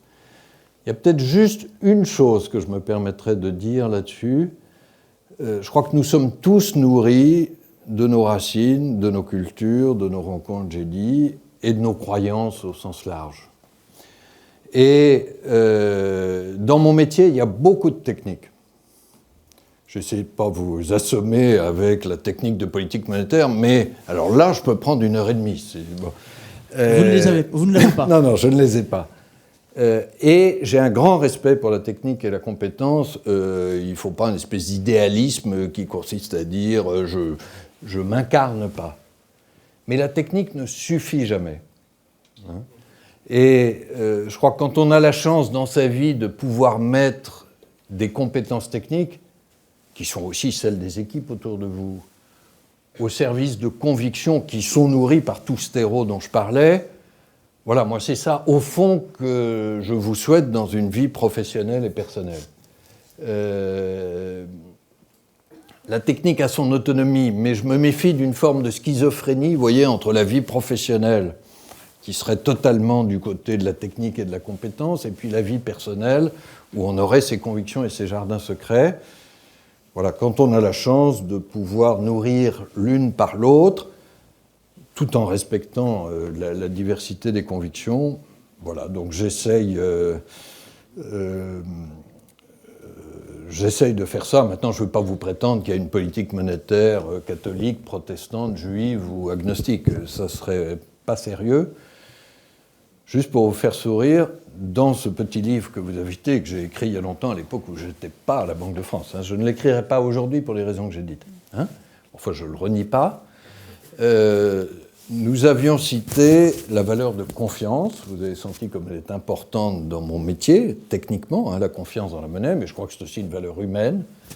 Et nous avions cité une jolie phrase, qui est très ancienne, qui remonte à un conseiller du roi Charles V. Donc là, si vous voulez bien, nous remontons au XIVe siècle. Ce conseiller n'est pas très connu, il s'appelait Nicolas Oresme, je ne sais pas si certains d'entre vous ont entendu son nom. Alors, il est assez connu, je vois votre professeur qui opine du chef, il est assez connu des spécialistes de notre métier parce que c'est l'auteur du premier traité des monnaies. Je vais être honnête avec vous, je ne l'ai pas lu. Mais il y a cette jolie phrase, « Il ne faut pas jeter le trouble sur la valeur des choses certaines ». Ça vaut pour la monnaie, ça peut valoir sur d'autres choses. Et voilà, c'est une illustration, dès le Moyen-Âge, de la valeur de confiance. Merci. Alors, comme vous l'avez vu, je me suis penché vers Hugo. Il avait une question. Je lui ai proposé de la poser en toute fin d'intervention, quand on aura un petit quart d'heure d'échange. Hugo aura cette question. Il est question de Brexit, elle devrait vous plaire. Enfin, je vous fais un petit peu de teasing pour les parties à venir, pour garder tout le monde. On va aborder le thème 2. Merci beaucoup, Maëlys. Merci Hugo. Oui, on peut les applaudir.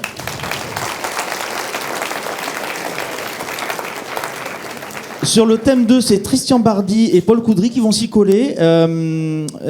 Il sera question de comment la Banque de France a-t-elle traversé la crise du Covid-19, même si vous l'avez un petit peu abordé effectivement tout à l'heure. Ah ouais, je vois qu'il y a un jeu de... Bonjour. D'accord. De pupitre. Ouais. Allez-y. Donc, Enlevez votre masque. Hein. Ah oui, ça va. Profitez-en. Donc, par rapport à la crise du Covid-19, on sait tous aujourd'hui que la crise sanitaire a provoqué une crise économique sans précédent et inédite de par son ampleur, mais aussi de par sa nature. Et comme vous l'avez expliqué avant, la Banque de France a joué un rôle central dans la gestion de cette crise, puisque ensemble avec la Banque Centrale Européenne, elle a déployé une série de mesures importantes de soutien à l'économie, et dont vous allez sûrement nous parler, et dont vous avez déjà parlé. Mais avant d'attaquer concrètement ces mesures, comment vous, en tant que banquier central, en fait, avez vécu cette situation exceptionnelle avec cette crise qui finalement était totalement différente de celle de 2007-2008. Vous avez déjà évoqué à l'instant, avant dans votre présentation, le Conseil des gouverneurs du 18 mars. Oui, mais c'est...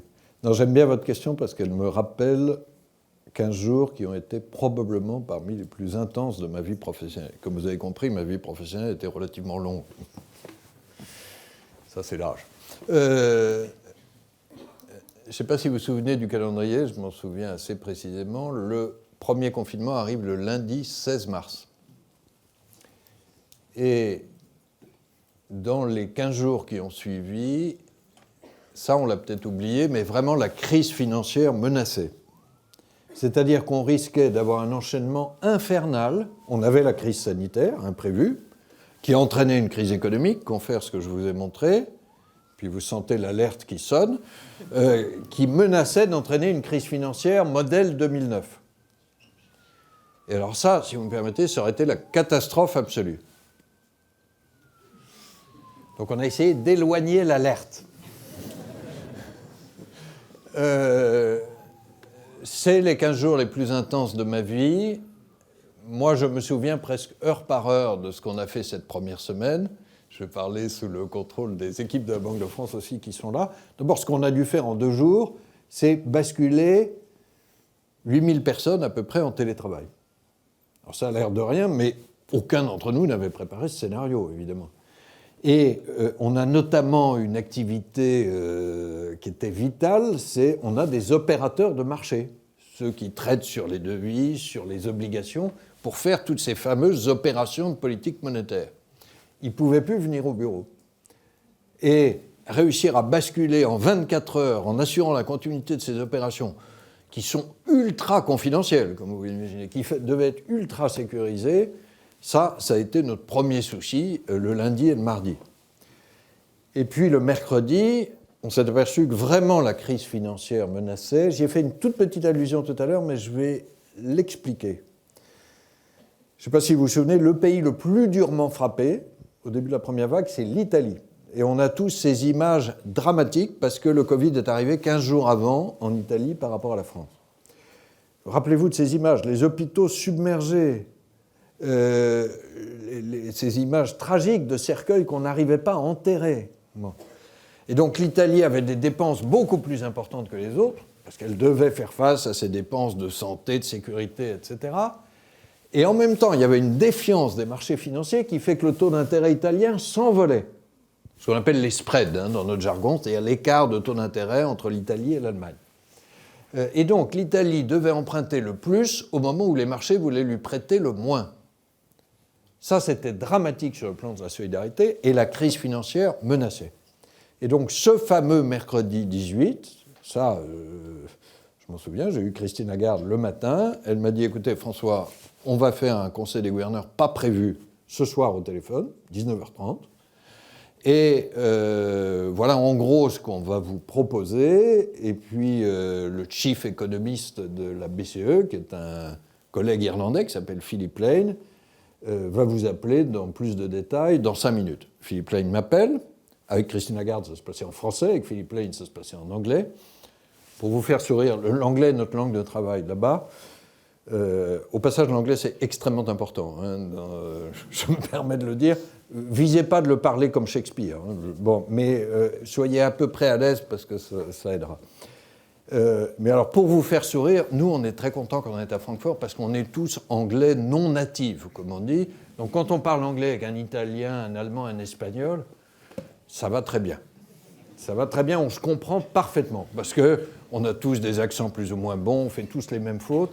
Les seuls qu'on ne comprend pas, c'est ceux qui parlent vraiment anglais, dont le collègue irlandais. Non, mais tout le monde veut dire la même chose, c'est le plus difficile à comprendre, parce qu'il parle une langue... Bon, bref, il m'explique son truc, là, je comprends à peu près. Et...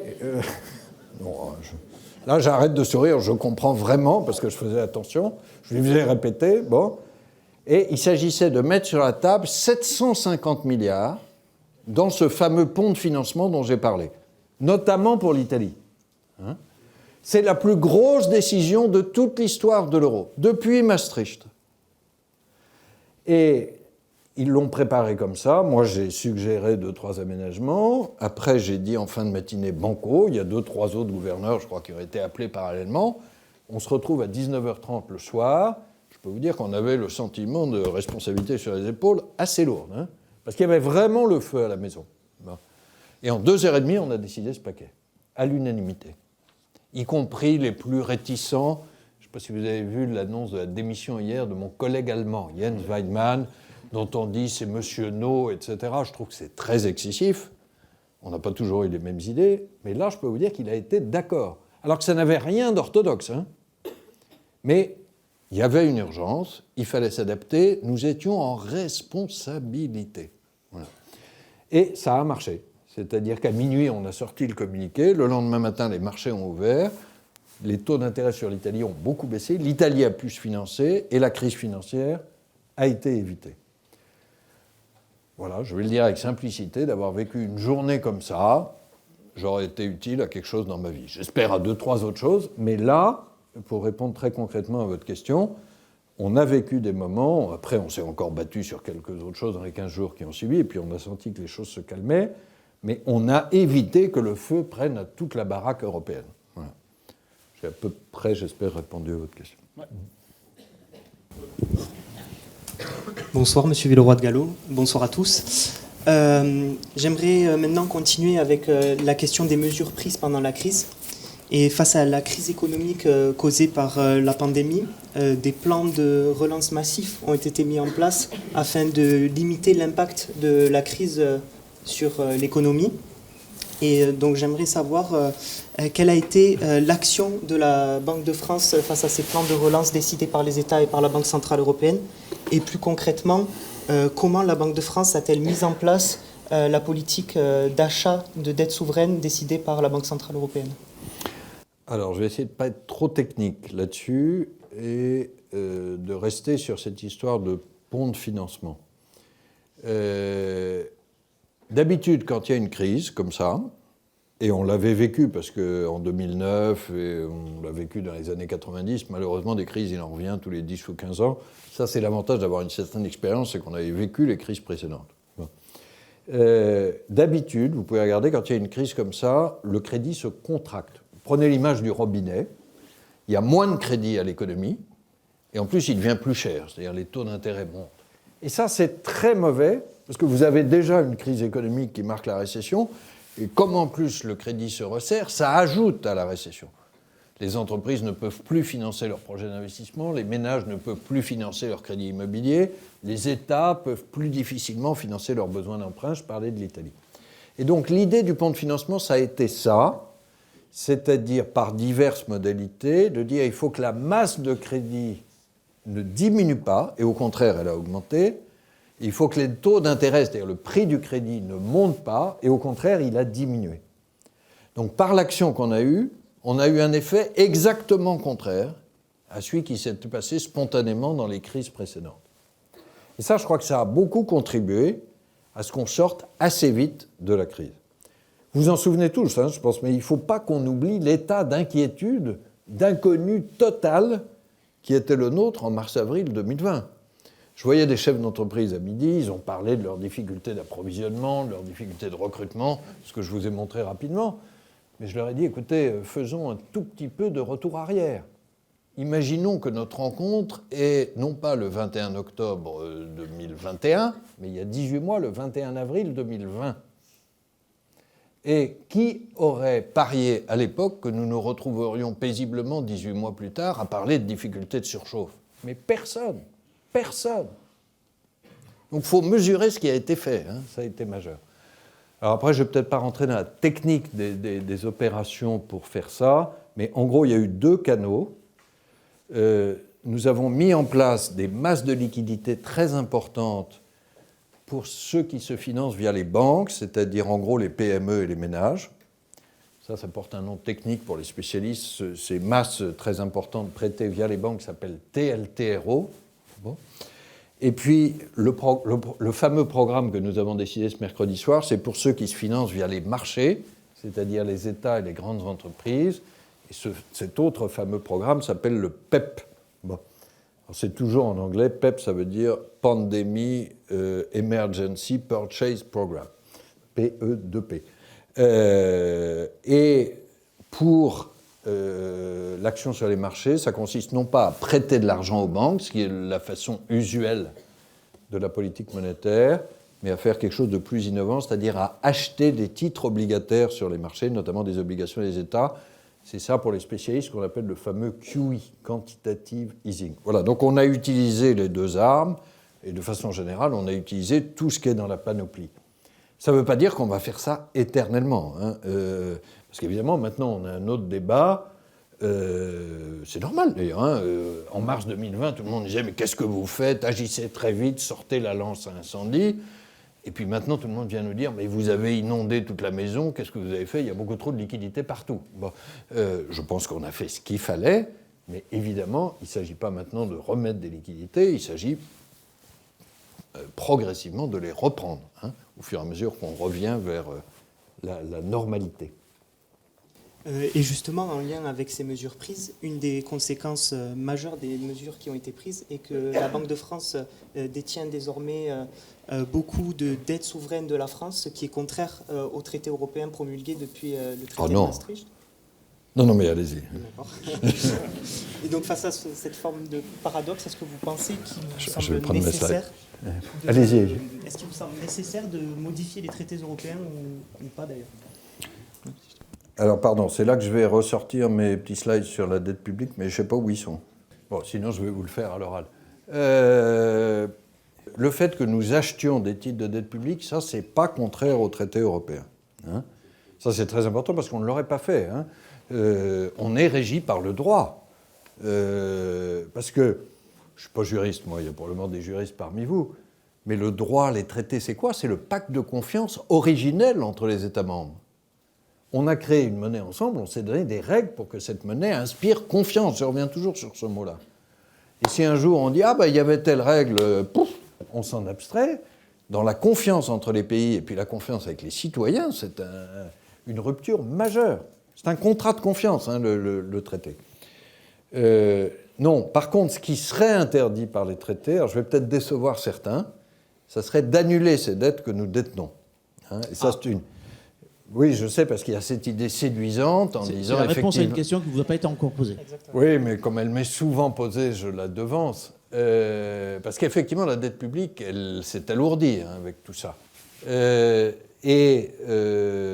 Comme la Banque de France détient à peu près un quart de la dette publique française aujourd'hui, on dit la Banque de France n'a qu'à l'annuler. Ça, c'est totalement interdit par les traités, par contre. Ça s'appelle un financement monétaire des déficits. Et par ailleurs, à supposer même qu'on change les traités là-dessus, on ne pourrait pas, hein, parce que changer les traités, il faut l'unanimité des 19 États membres, et il est probable que les 18 autres ne voudront pas. Mais à supposer même que ça soit possible, ça ne rapporterait rien, parce que la Banque de France détient ses dettes. Donc ça fait, je fais le calcul, 600 ou 700 milliards de dettes françaises. Si on les annulait, par hypothèse, il y a une seconde délicieuse, on s'est tous enrichis de 700 milliards parce qu'on a 700 milliards de dettes de moins. Ça dure une seconde. Parce que moi, je suis obligé de constater, avec les équipes de la Banque de France, dans la seconde qui suit, une perte de 700 milliards. On avait des créances à notre actif, on nous dit qu'on ne va pas nous rembourser, nous venons de perdre 700 milliards. Et donc, il y a un trou dans les comptes de la Banque de France de 700 milliards. Et il se trouve que c'est vous qui êtes actionnaire de la Banque de France. Je l'ai dit tout à l'heure, enfin, nous, les Français. Donc, les 700 milliards qu'on a gagnés la seconde précédente, on vient de les reperdre. Voilà. Donc, c'est une opération qui ne rapporterait rien. Alors, comment on peut se désendetter? Ça serait une autre question. Mais nous respectons les traités, c'est très important sur le pacte de confiance. Ça n'empêche pas d'être innovant, agile, actif quand il faut. Je crois qu'on l'a montré en mars 2020 ou dans d'autres circonstances. Mais voilà, le traité, ce n'est pas une espèce de corset, c'est un pacte de confiance. Et à l'intérieur du pacte de confiance, à nous de nous adapter aux circonstances. Je crois que c'est à vous. Ouais. D'ailleurs, on va continuer sur le thème européen. Oui, et la dette aussi. Et la dette. Et sur une question bon, c'est il y a longtemps maintenant, mais qui a fait rage quand même au sein des pays de l'UE. Quels ont été en fait le rôle et la position de la Banque de France dans le débat sur une mutualisation des dettes souveraines à la BCE et même en fait sur l'émission d'une dette directement européenne pour faire face au coût de la pandémie, notamment face à des pays qui s'y opposaient, hein. Comme l'Allemagne. Comme l'Allemagne. Je ne veux pas être très long sur le débat un peu ancien de la mutualisation des dettes, ce qu'on appelait les eurobonds. Je ne crois pas que ce débat n'a pas été très loin et je ne crois pas qu'il ira très loin. Par contre, je vais saluer alors là un énorme progrès dans la crise Covid, parce que vous parliez d'émettre une dette ensemble pour faire face à la crise Covid. C'est ça qui s'est passé. La décision franco-allemande, devenue décision européenne en juillet 2020, sur un programme qui s'appelle Next Generation EU, pardon là aussi du jargon en anglais, c'est d'émettre 750 milliards d'euros de dette. Il se trouve que le montant correspond par coïncidence au PEP, mais c'est une simple coïncidence. 750 milliards d'euros de dette pour émise ensemble, avec la signature de toute l'Europe, pour aider les différents pays. Et le pays qui en profite le plus, c'est le pays le plus touché par le Covid, l'Italie, puis l'Espagne, puis assez loin derrière, la France et d'autres pays. Ça, c'est un truc de solidarité extraordinairement fort. Ce qu'on appelle la signature, c'est-à-dire la qualité de l'emprunteur, est largement déterminée par l'Allemagne.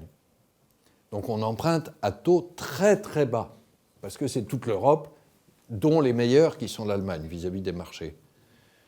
Et donc l'Allemagne accepte de prêter sa signature, d'engager sa garantie au profit d'autres pays. Et c'est des montants énormes, hein. Sur les 750 milliards, il y en a 200 pour l'Italie.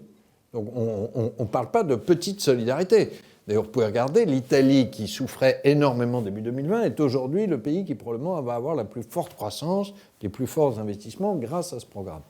Donc là, il y a eu une réponse formidable. Et la Banque de France ne peut, ou la Banque Centrale Européenne ne peuvent que s'en féliciter.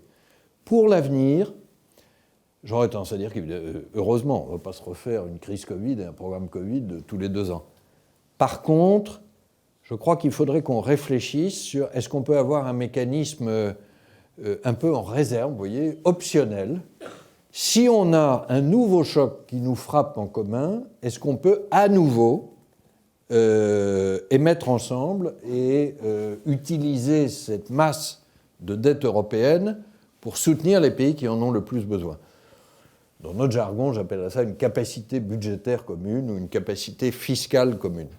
On n'en est pas là, hein. L'accord des Allemands des pays du Nord a été sur une opération Covid exceptionnelle, même si elle a été très importante. Mais je crois quand même que ça a été une vraie percée.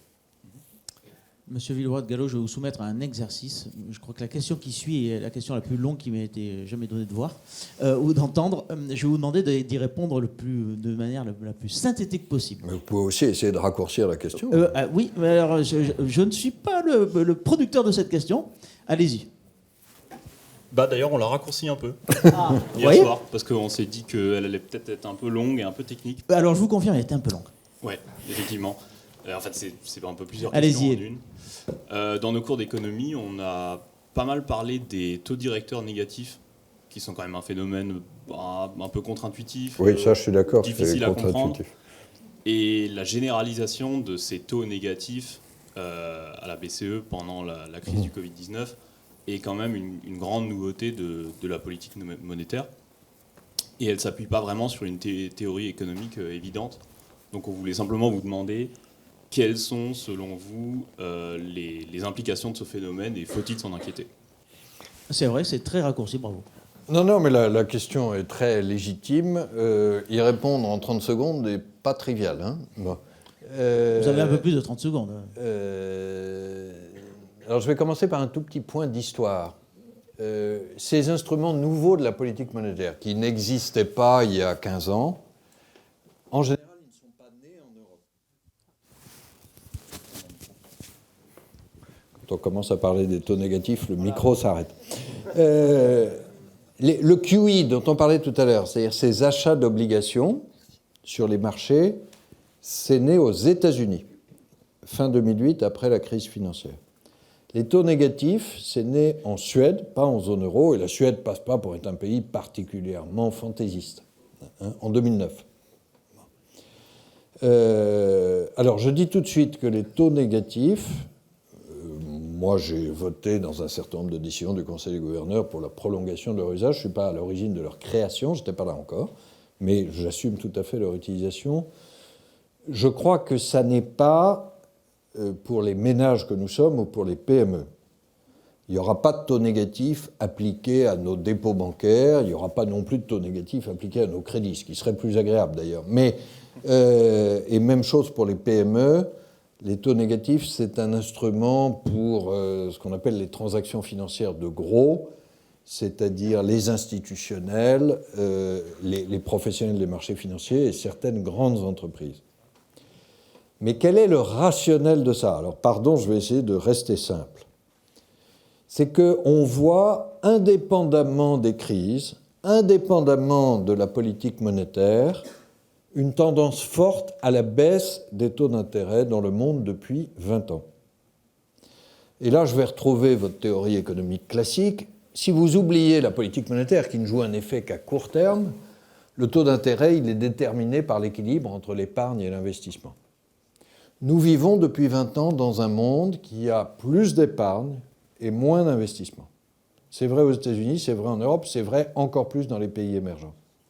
Alors pour diverses raisons, hein, pourquoi plus d'épargne? La démographie, une population vieillissante, les inégalités, je suis extrêmement sensible au thème des inégalités, et malheureusement quand les inégalités s'accroissent, ça a un autre effet pervers, c'est que les plus riches épargnent plus, donc ça fait plus d'épargne.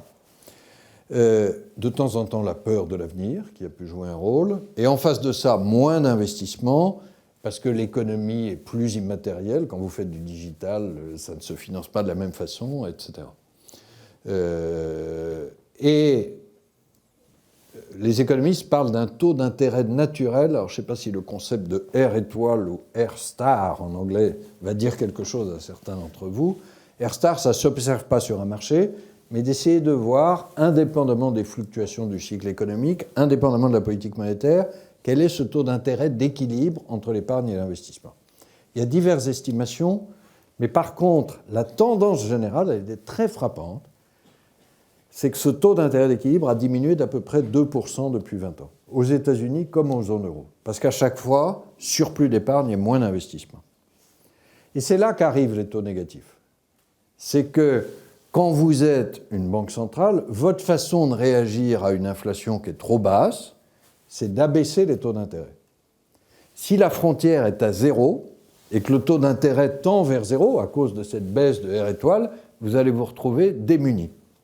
Donc il fallait de nouvelles armes, le fameux QE, les achats d'obligations, mais aussi la capacité à baisser les taux à court terme. Nos taux à court terme de la Banque centrale européenne sont à moins 0,5 aujourd'hui. Les États-Unis ne font pas ça, mais le Japon le fait, la Suisse le fait, beaucoup de pays nordiques le font. Donc la meilleure solution dans la durée, ça serait de corriger cette insuffisance du taux d'intérêt naturel, qui est un peu moins d'épargne et surtout qui est plus d'investissement. Peut-être ça arrivera avec la transition climatique, hein. C'est un des grands débats des économistes. Il faudra beaucoup d'investissements écologiques, verts. Donc peut-être qu'en remontant les investissements, on fera remonter le taux d'intérêt naturel. Mais pour l'instant, c'est un élément utile de la boîte à outils. J'espère jusque-là avoir été à peu près clair. Je redis que ça ne touche pas les particuliers ou les PME. C'est plutôt un mécanisme de bouclage macro-financier. Merci pour cette réponse. Merci beaucoup. Et merci pour ces questions. On va passer, on va aborder la dernière ligne droite. Je vais demander à Léna Courtade et Féodore Desplanques de nous rejoindre. Oui, on peut vous applaudir. Hein.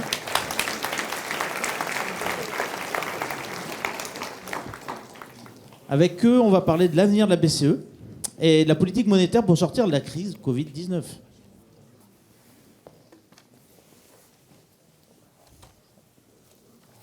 Bonsoir. Bonsoir à tous les deux. Bonsoir. Vous pouvez enlever le masque, oui. Tomber le masque. Donc tout d'abord, bonsoir à vous, monsieur le gouverneur de la Banque de France. monsieur le gouverneur de la Banque de France. Tout d'abord, je voulais vous féliciter à nouveau pour votre reconduction. Merci. Puisque, en effet, c'est peut-être pas le cas de votre homologue Jérôme Powell, qui est dans quelques méandres et difficultés. Oui, ça a l'air plus compliqué voilà, pour lui. Pour février. Bon, Mais maintenant, je vais être modeste, c'est quand même encore plus important pour l'avenir de l'économie mondiale, ce qui arrive à lui qu'à moi. Oui, mais bon. Et donc, je vais venir vous embêter à nouveau sur cette question des taux d'intérêt négatifs. On sait très bien, comme vous l'avez rappelé, que ces taux d'intérêt sont mis en place depuis un certain temps dans différents pays et donc au niveau de la Banque Centrale Européenne depuis plusieurs années. On sait que la politique de la Banque Centrale Européenne peut être liée aussi, par exemple, à celle de la Fed. La Fed qui a annoncé le 22 septembre qu'elle pencherait sur une augmentation des taux d'intérêt peut-être à la fin 2022.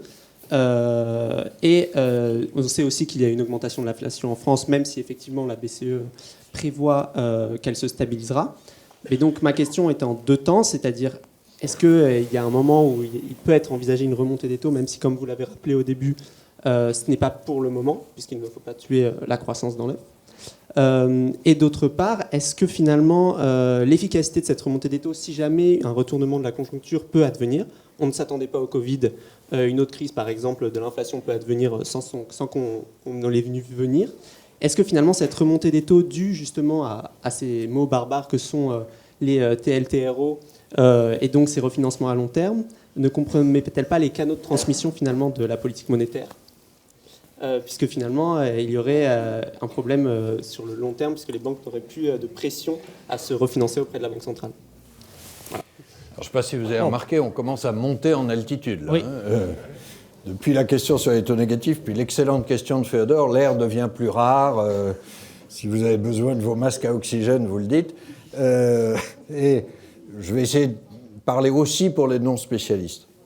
Alors, pour vous faire sourire, d'abord, je vais vous raconter une ou deux histoires de banquiers centraux. Quand on commence à interroger un banquier central trop précisément sur la politique monétaire, et je salue votre question, Féodor, en général, il a tendance à ne pas répondre.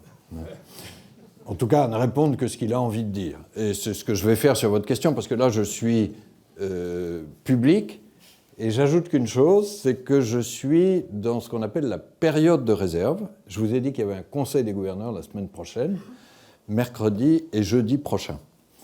J'avoue que jusqu'à il y a une minute, j'y pensais pas, mais la question de Féodor m'a quand même rappelé que j'étais en période de réserve. Voilà. Et donc, je n'ai le droit de rien vous dire sur la politique monétaire parce qu'on ne peut quand même pas considérer que c'est une conversation privée, là. Bon. Je vais juste dire deux choses, par référence aux États-Unis. La première avec un sourire sur ce qu'était autrefois la philosophie du banquier central. Vous connaissez peut-être l'histoire. Autrefois, c'était d'en dire le moins possible. Et un des prédécesseurs de Jérôme Powell, dont vous avez parlé, s'appelait Alan Greenspan, très célèbre. Et Alan Greenspan était assez célèbre pour aller non pas devant Sciences Po Bordeaux, mais devant le Congrès américain. Et il faisait des déclarations, des exposés, etc. Et puis un jour, un congressman qui était devant lui a dit « Si j'ai bien compris, Monsieur le Président, vous voulez nous dire que… » Et Alan Greenspan, qui ne manquait pas d'humour, c'était il y a 20 ans, a répondu « Écoutez, Monsieur le Sénateur, si vous avez compris quoi que ce soit à ce que j'ai dit, c'est que je me suis mal exprimé. » L'histoire est authentique. Elle ne serait plus vraie aujourd'hui parce que nous avons quand même un devoir de transparence. Mais transparence ne veut quand même pas dire faire des révélations à Sciences Po Bordeaux. Non, la deuxième chose que je voulais dire, c'est juste une réaction sur le début de votre question. Quand vous avez dit, je ne sais plus quelle était votre phrase exacte, la Banque Centrale Européenne doit suivre ou est liée à la politique de la Fed. Souvent lié. C'était plus prudent que ça. Là, je vais mettre un très, très, très sérieux bémol.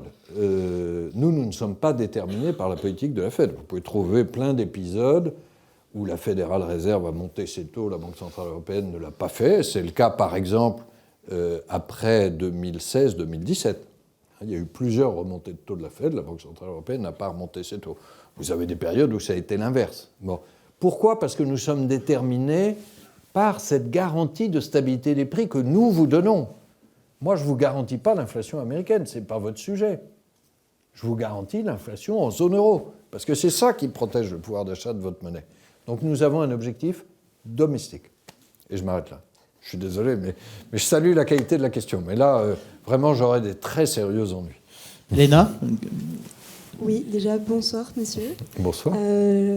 Merci d'être là avec nous ce soir et de nous permettre de vous poser ces questions. Après la difficile question de Féodore, je vais plutôt vous poser une question par rapport au contexte actuel, qui est celui donc, d'une très forte hausse des marchés actions, notamment aux États-Unis, avec un indice qui a doublé par rapport à l'avant-crise, ainsi que l'émission massive de titres obligataires à taux d'intérêt négatifs, poussant les obligations privées vers des rendements négatifs, et enfin un endettement public très important. Et donc dans ce contexte propice à de futures crises financières, j'aimerais vous demander si d'après vous une remontée des taux d'intérêt ne risque-t-elle pas de créer une forte instabilité financière, voire le retour de crise financière? Alors là aussi, je vais être prudent sur ne pas dire de choses immédiates, mais je vais évoquer la question de fond que je crois vous poser, qui est, je vous l'ai dit, notre objectif central, c'est la stabilité des prix. Et donc, si je décrivais notre métier en termes ultra simples, il est après un peu plus compliqué que ça, mais quand l'inflation est en dessous de 2%, nous devons accommoder la politique monétaire. Ça peut être baisser les taux d'intérêt, ça peut être mettre plus de liquidités sur le marché, faire plus d'obligations, le QI. Si l'inflation est durablement au-dessus de 2%, il faut faire le contraire. C'est-à-dire qu'il faut resserrer la politique monétaire. Et ça, c'est notre mandat premier. Est-ce que, au fond, il est assez clair, comme je viens de le dire. Après, il y a beaucoup de questions d'appréciation, de technique, mais je crois que ce que je viens de vous dire résume bien le mandat. Et au fond, votre question, c'est de dire, est-ce qu'en faisant ça, vous ne risquez pas de provoquer des dommages collatéraux, hein? Alors, on a d'ailleurs quelquefois les critiques dans les deux sens. Parce que vous avez dit, si vous relevez les taux d'intérêt, là, parce que vous êtes à trop d'inflation, vous risquez de provoquer une catastrophe financière. Enfin, bon. Il y a des gens qui disent le contraire, c'est-à-dire qui disent mais parce que vos taux d'intérêt sont beaucoup trop bas, vous avez entraîné vers le haut le prix des actions, vous avez des taux négatifs, vous avez des tas de choses qui sont des menaces sur la stabilité financière. Bon. Mais la question est la même, qu'elle soit dans un sens ou dans l'autre, c'est de dire est-ce que vous tenez compte, vous avez votre mandat de stabilité des prix, est-ce que vous tenez compte des effets collatéraux sur ce que nous appelons la stabilité financière ? Le cycle des actions, le cycle des obligations, le cycle de l'immobilier aussi. Quand on a des taux d'intérêt très bas, c'est vrai en France et ailleurs aujourd'hui, on favorise le secteur de l'immobilier. C'est bon jusqu'à un certain point, ça peut être excessif, on annule. Pour le dire de façon très triviale, stabilité financière, ça peut vous paraître un terme technique, mais est-ce que la politique monétaire entraîne l'apparition de bulles ? Alors, juste deux éclairages là-dessus. Le premier, c'est que ce que je viens de dire jusque-là, je pense, est assez simple. On voit bien la formulation du problème. Apprécier s'il y a des bulles, c'est extrêmement compliqué. Je vais vous prendre un exemple que nous vivons en France, comme dans d'autres pays, c'est le crédit immobilier. Nous avons été amenés à intervenir dans une instance qui s'appelle le Haut Conseil de stabilité financière, présidé par le ministre des Finances, mais dont je suis le rapporteur, pour éviter que le crédit immobilier soit trop long, c'est-à-dire des durées au-delà de 25 ans, et qu'il soit trop lourd pour les ménages, c'est-à-dire ce qu'on appelle le taux d'effort, la mensualité rapportée aux revenus supérieure à 35%. Bon. Ça peut vous paraître des règles de bon sens, parce qu'un crédit au-delà de 25 ans ou une charge de remboursement au-delà de 35% du revenu, on met les personnes en risque. Mais ça a été, vous pouvez aller regarder dans la presse, une bataille, ça y est, c'est terminé, on a mis ces règles, mais ça a été une bataille pendant 2 ans. Parce que les gens nous ont dit, mais vous, non, c'est pas du tout dangereux, un crédit à 20, pourquoi vous dites 25, ça pourrait être 27, ou pourquoi vous dites 35, ça pourrait être 38, il n'y a pas de bulle. Hein. Quelquefois, je prends une image un peu triviale, mais qui vous parlera. Il y a une fête sympathique, comme on en organise, j'imagine, à Sciences Po Bordeaux. Il est minuit, la fête bat son plein, l'alcool coule à flot. Et le superviseur que je suis arrive dans le rôle un peu pénible d'être celui qui dit à minuit bon, maintenant, jusque-là, c'est très bien, mais il est l'heure de retirer le whisky. Bon. Pardon de cet exemple, mais vous pouvez prendre tout produit que vous voulez. Bon, mais on va se contenter du whisky. Puis je ne vais pas mettre ma fête à Sciences Po Bordeaux parce que vous pourriez vous sentir visé. Donc mettons là, voilà, dans un, je sais pas, à l'ENA. Ou à ce qu'il en reste. Bon. Et à minuit, c'est super sympa, le whisky. Et donc, tous les énarques disent au superviseur, écoute, arrête, tu vois bien que tout se passe très bien, laisse-nous. Bon. Le superviseur, intimidé, sort de la pièce. Le whisky continue à couler à flot. À 2 heures, il y a un mort. Parce qu'il y a une rixe, il y a quelque chose qui a mal tourné. Et à ce moment-là, tout le monde se tourne vers le supérieur. C'est de ta faute. Pourquoi tu n'as pas retiré le whisky à minuit? Bon, pardon, parce que mon exemple est totalement trivial. Mais le problème des bulles, c'est exactement celui-là. Lisez toute la littérature qu'il y a eu sur cette histoire du crédit immobilier. Encore, on a pris des mesures de bon sens évidentes, mais un certain nombre de lobbies de l'immobilier ont dit vous allez tuer la croissance, vous allez priver les Français de leurs rêves. C'est pas du tout ça qu'on a fait. Le crédit est aussi disponible qu'avant, simplement il n'est plus sûr. Mais à chaque fois, c'est des vraies bagarres pour apprécier les bulles. Alors, comment est-ce que nous le faisons? Puis je termine par là. Nous suivons 2 fois par an au niveau de la Banque de France et 2 fois par an au niveau de la Banque Centrale Européenne la stabilité financière. Donc on publie, je ne sais pas si ça vous amuse d'aller voir ça, hein, mais on publie en juin et en décembre un truc qu'on appelle l'ERS, l'évaluation des risques systémiques. Vous verrez, c'est très bien fait. C'est 30 pages de graphiques de la Banque de France, c'est totalement public, sur où on en est de ces différents effets collatéraux. Et nous estimons globalement, aujourd'hui, qu'il n'y a pas de bulle majeure, mais on reste vigilant. Et puis on fait la même chose au niveau de la Banque Centrale Européenne, ça s'appelle Financial Stability Review. Donc on est attentif à ça. C'est très difficile de déterminer le bon moment, et notre mandat central, ça reste quand même la stabilité des prix. Alors pour les aficionados du sujet, j'ajoute un mot technique. Les mesures pour assurer la stabilité des prix, c'est la politique monétaire.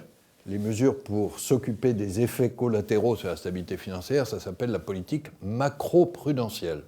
Ce que je vous ai décrit tout à l'heure, là, sur les 25 ans et les 35%, c'est des mesures macro-prudentielles. Mais je reconnais que le mot manque un peu de poésie. Merci. Je crois que c'est Féodor. Non, je crois que c'est la troisième question. Je ne sais pas si jamais il y a une ou deux questions dans la salle, mais... Oh, je pense qu'il y en aura. Oui, mais il faut qu'on s'arrête dans pas trop longtemps après. C'est ça. Ma question sera très courte.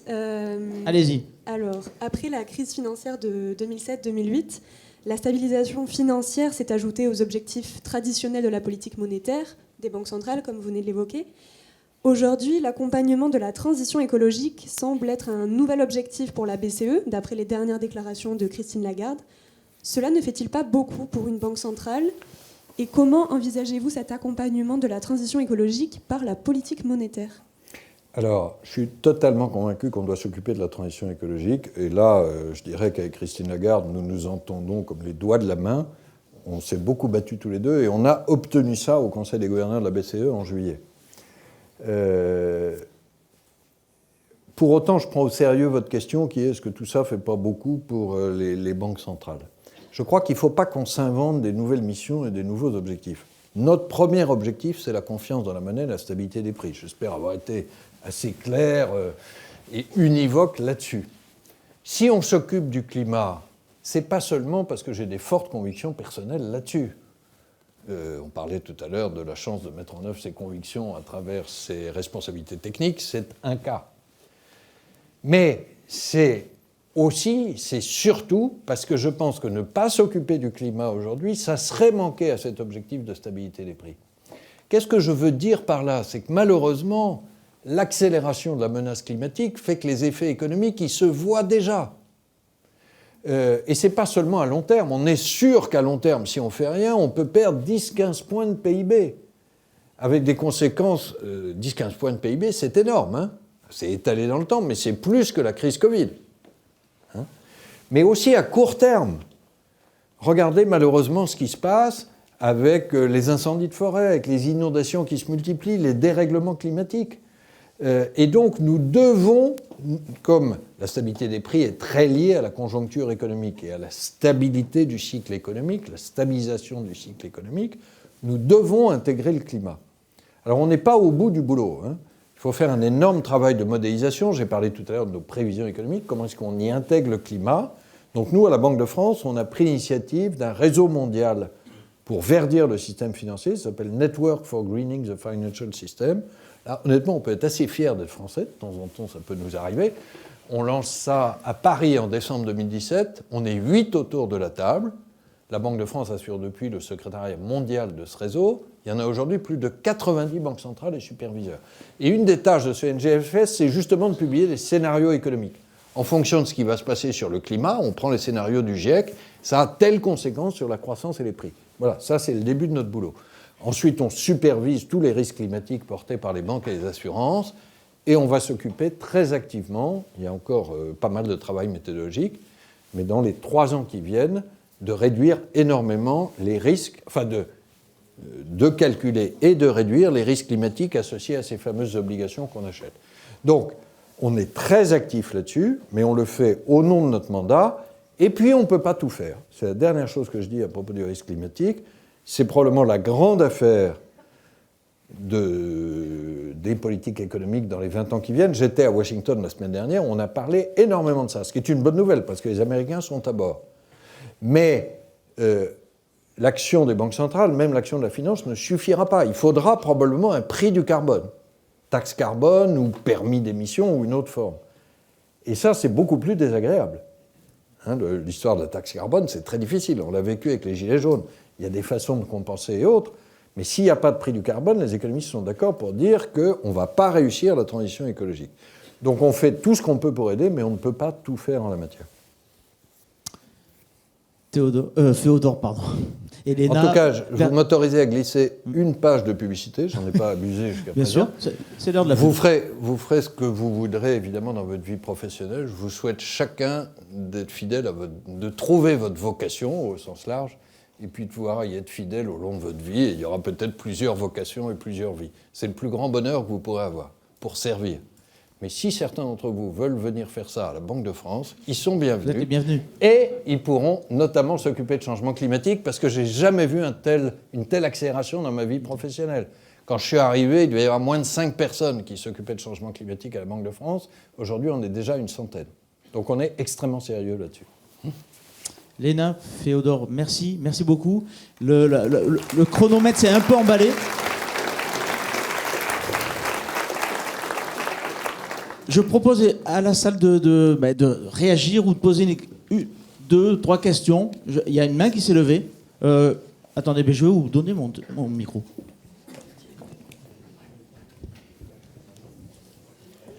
Bonjour monsieur, alors... Je ne sais pas si ça marche. Mais je crois qu'il ne fonctionne pas là-bas. Si. Non, mais il est allumé. Bonjour monsieur, alors tout d'abord, merci pour votre intervention. Et depuis tout à l'heure, on parle d'inflation et de politique monétaire. Donc ma question sera très simple. Selon vous, est-ce que le QE est déflationniste sur le prix des biens réels? Merci. Simple. On avait dit simple. Oui, la question est simple, la réponse l'est moins. Alors, si je répondais d'une phrase, non, le QE n'est pas déflationniste, il pousse plutôt l'inflation sur le prix des biens réels. Je vois que vous n'êtes pas d'accord. Mais alors là, il faudrait me donner 10 minutes pour... voilà. Vous convaincre. Pourquoi ? Parce que le QE est un des mécanismes par lequel nous montons ce fameux pont de financement qui soutient l'économie. Quand vous mettez dans l'économie plus de financement moins cher, vous soutenez l'activité, vous soutenez la demande, et ce faisant, vous faites remonter l'inflation. Alors, pardon de rester aussi simple, mais je vais même faire une comparaison que vous allez peut-être trouver triviale. Pourquoi est-ce qu'on attache tellement d'importance à cette inflation à 2%, pourriez-vous dire ? Parce que c'est un peu comme la bonne température du corps, les 37 degrés. Si l'inflation est inférieure à 2%, ça veut dire que l'économie est un peu en sous-régime, en état d'anémie, pour le dire en termes économiques, que la demande est inférieure à l'offre. La demande inférieure aux capacités de production. Si en sens inverse, l'inflation est supérieure à 2%, C'est un peu comme la fièvre.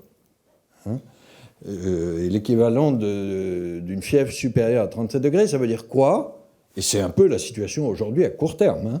La demande est supérieure à l'offre. Un des problèmes aujourd'hui, c'est que l'offre ne suit pas la reprise très forte de la demande. Alors, je file l'image encore une minute. Évidemment, la température de notre corps n'est pas à 37,0 degrés tous les matins. D'ailleurs, on ne la prend pas tous les matins. L'inflation n'est pas à 2,0 tous les mois. Mais tout notre travail, c'est de voir si dans les écarts à cette température idéale de l'économie, ils sont temporaires. Et je vous ai dit pourquoi je pensais que la poussée d'inflation actuelle était temporaire. Et dans ce cas-là, il faut laisser passer. Ou bien si c'est une maladie durable, et dans ce cas-là, il faut agir. Et pour nous, ça veut dire le resserrement de la politique monétaire. Mais pour revenir sur votre question, le QE, c'est-à-dire les achats, sont un élément d'assouplissement de la politique monétaire, parce que c'est un élément de financement supplémentaire. Alors après, je pense qu'il faudra qu'on ait un dialogue bilatéral, parce qu'il y a des thèses très minoritaires que vous avez le droit de défendre, qui disent au contraire, mais elles sont quand même très minoritaires. Une autre question, courte, pour une réponse. Oui, bonsoir, monsieur le directeur. Je voulais revenir sur le dernier sujet que vous avez abordé, qui est la transition écologique. Il y a peu, l'Agence internationale de l'énergie avait donné comme préconisation de ne plus investir sur les énergies fossiles. Et tout récemment, elle a émis une suggestion de pondération de la vitesse à laquelle on veut atteindre les objectifs. Je voulais savoir si dans le mandat des banques centrales, cet élément était pris en compte ou pas. Merci. Quand vous dites pondération, pardon, vous pouvez juste préciser cette partie de votre question? La vitesse à laquelle on veut sortir du tout pétrole pour arriver vers du renouvelable. Alors ça, c'est pas aux banques centrales de le décider. Et ça, il faut être très clair, c'était la question de l'ENA tout à l'heure. Nous, on a un mandat qui nous est confié par la démocratie, je reviens toujours à ça, c'est la stabilité des prix. Mais on ne va pas, au nom de ce mandat, s'arroger des décisions extrêmement difficiles. Votre question est totalement légitime, mais elle relève d'un débat démocratique. Ce n'est pas non plus à moi de décider quel est le bon niveau de dette publique dans ce pays. Par contre, nous, on peut être exemplaires sur notre propre politique d'investissement. Donc, en clair, la Banque de France a été la première banque centrale en Europe à publier un rapport d'investissement responsable depuis 2019. Vous pouvez regarder, c'est en général salué comme assez en avance sur le plan méthodologique.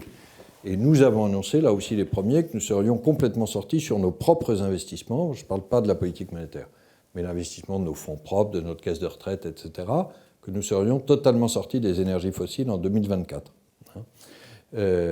Par ailleurs, nous obligeons les banques et les compagnies d'assurance à publier leurs risques climatiques, c'est-à-dire leur financement des divers secteurs industriels et énergétiques, et nous les encourageons à les réduire. Mais savoir exactement à quel rythme ça se passe et est-ce qu'il y a une date limite, ça c'est une décision démocratique très lourde.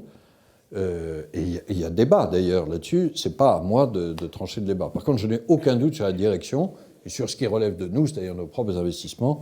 Vous voyez qu'on a mis une date très rapprochée. Si ça ne vous ennuie pas, on va s'arrêter là. J'allais vous le proposer. Voilà, merci de vos excellentes questions. Et puis pour tous les défis dont on a parlé ce soir, si vous me permettez, bonne chance à votre génération. On a essayé de faire à peu près notre boulot. Il y a des choses qu'on a réussies, d'autres qu'on a moins réussies. Sur la transition énergétique, on va quand même essayer d'accélérer ensemble. Merci beaucoup. Merci beaucoup.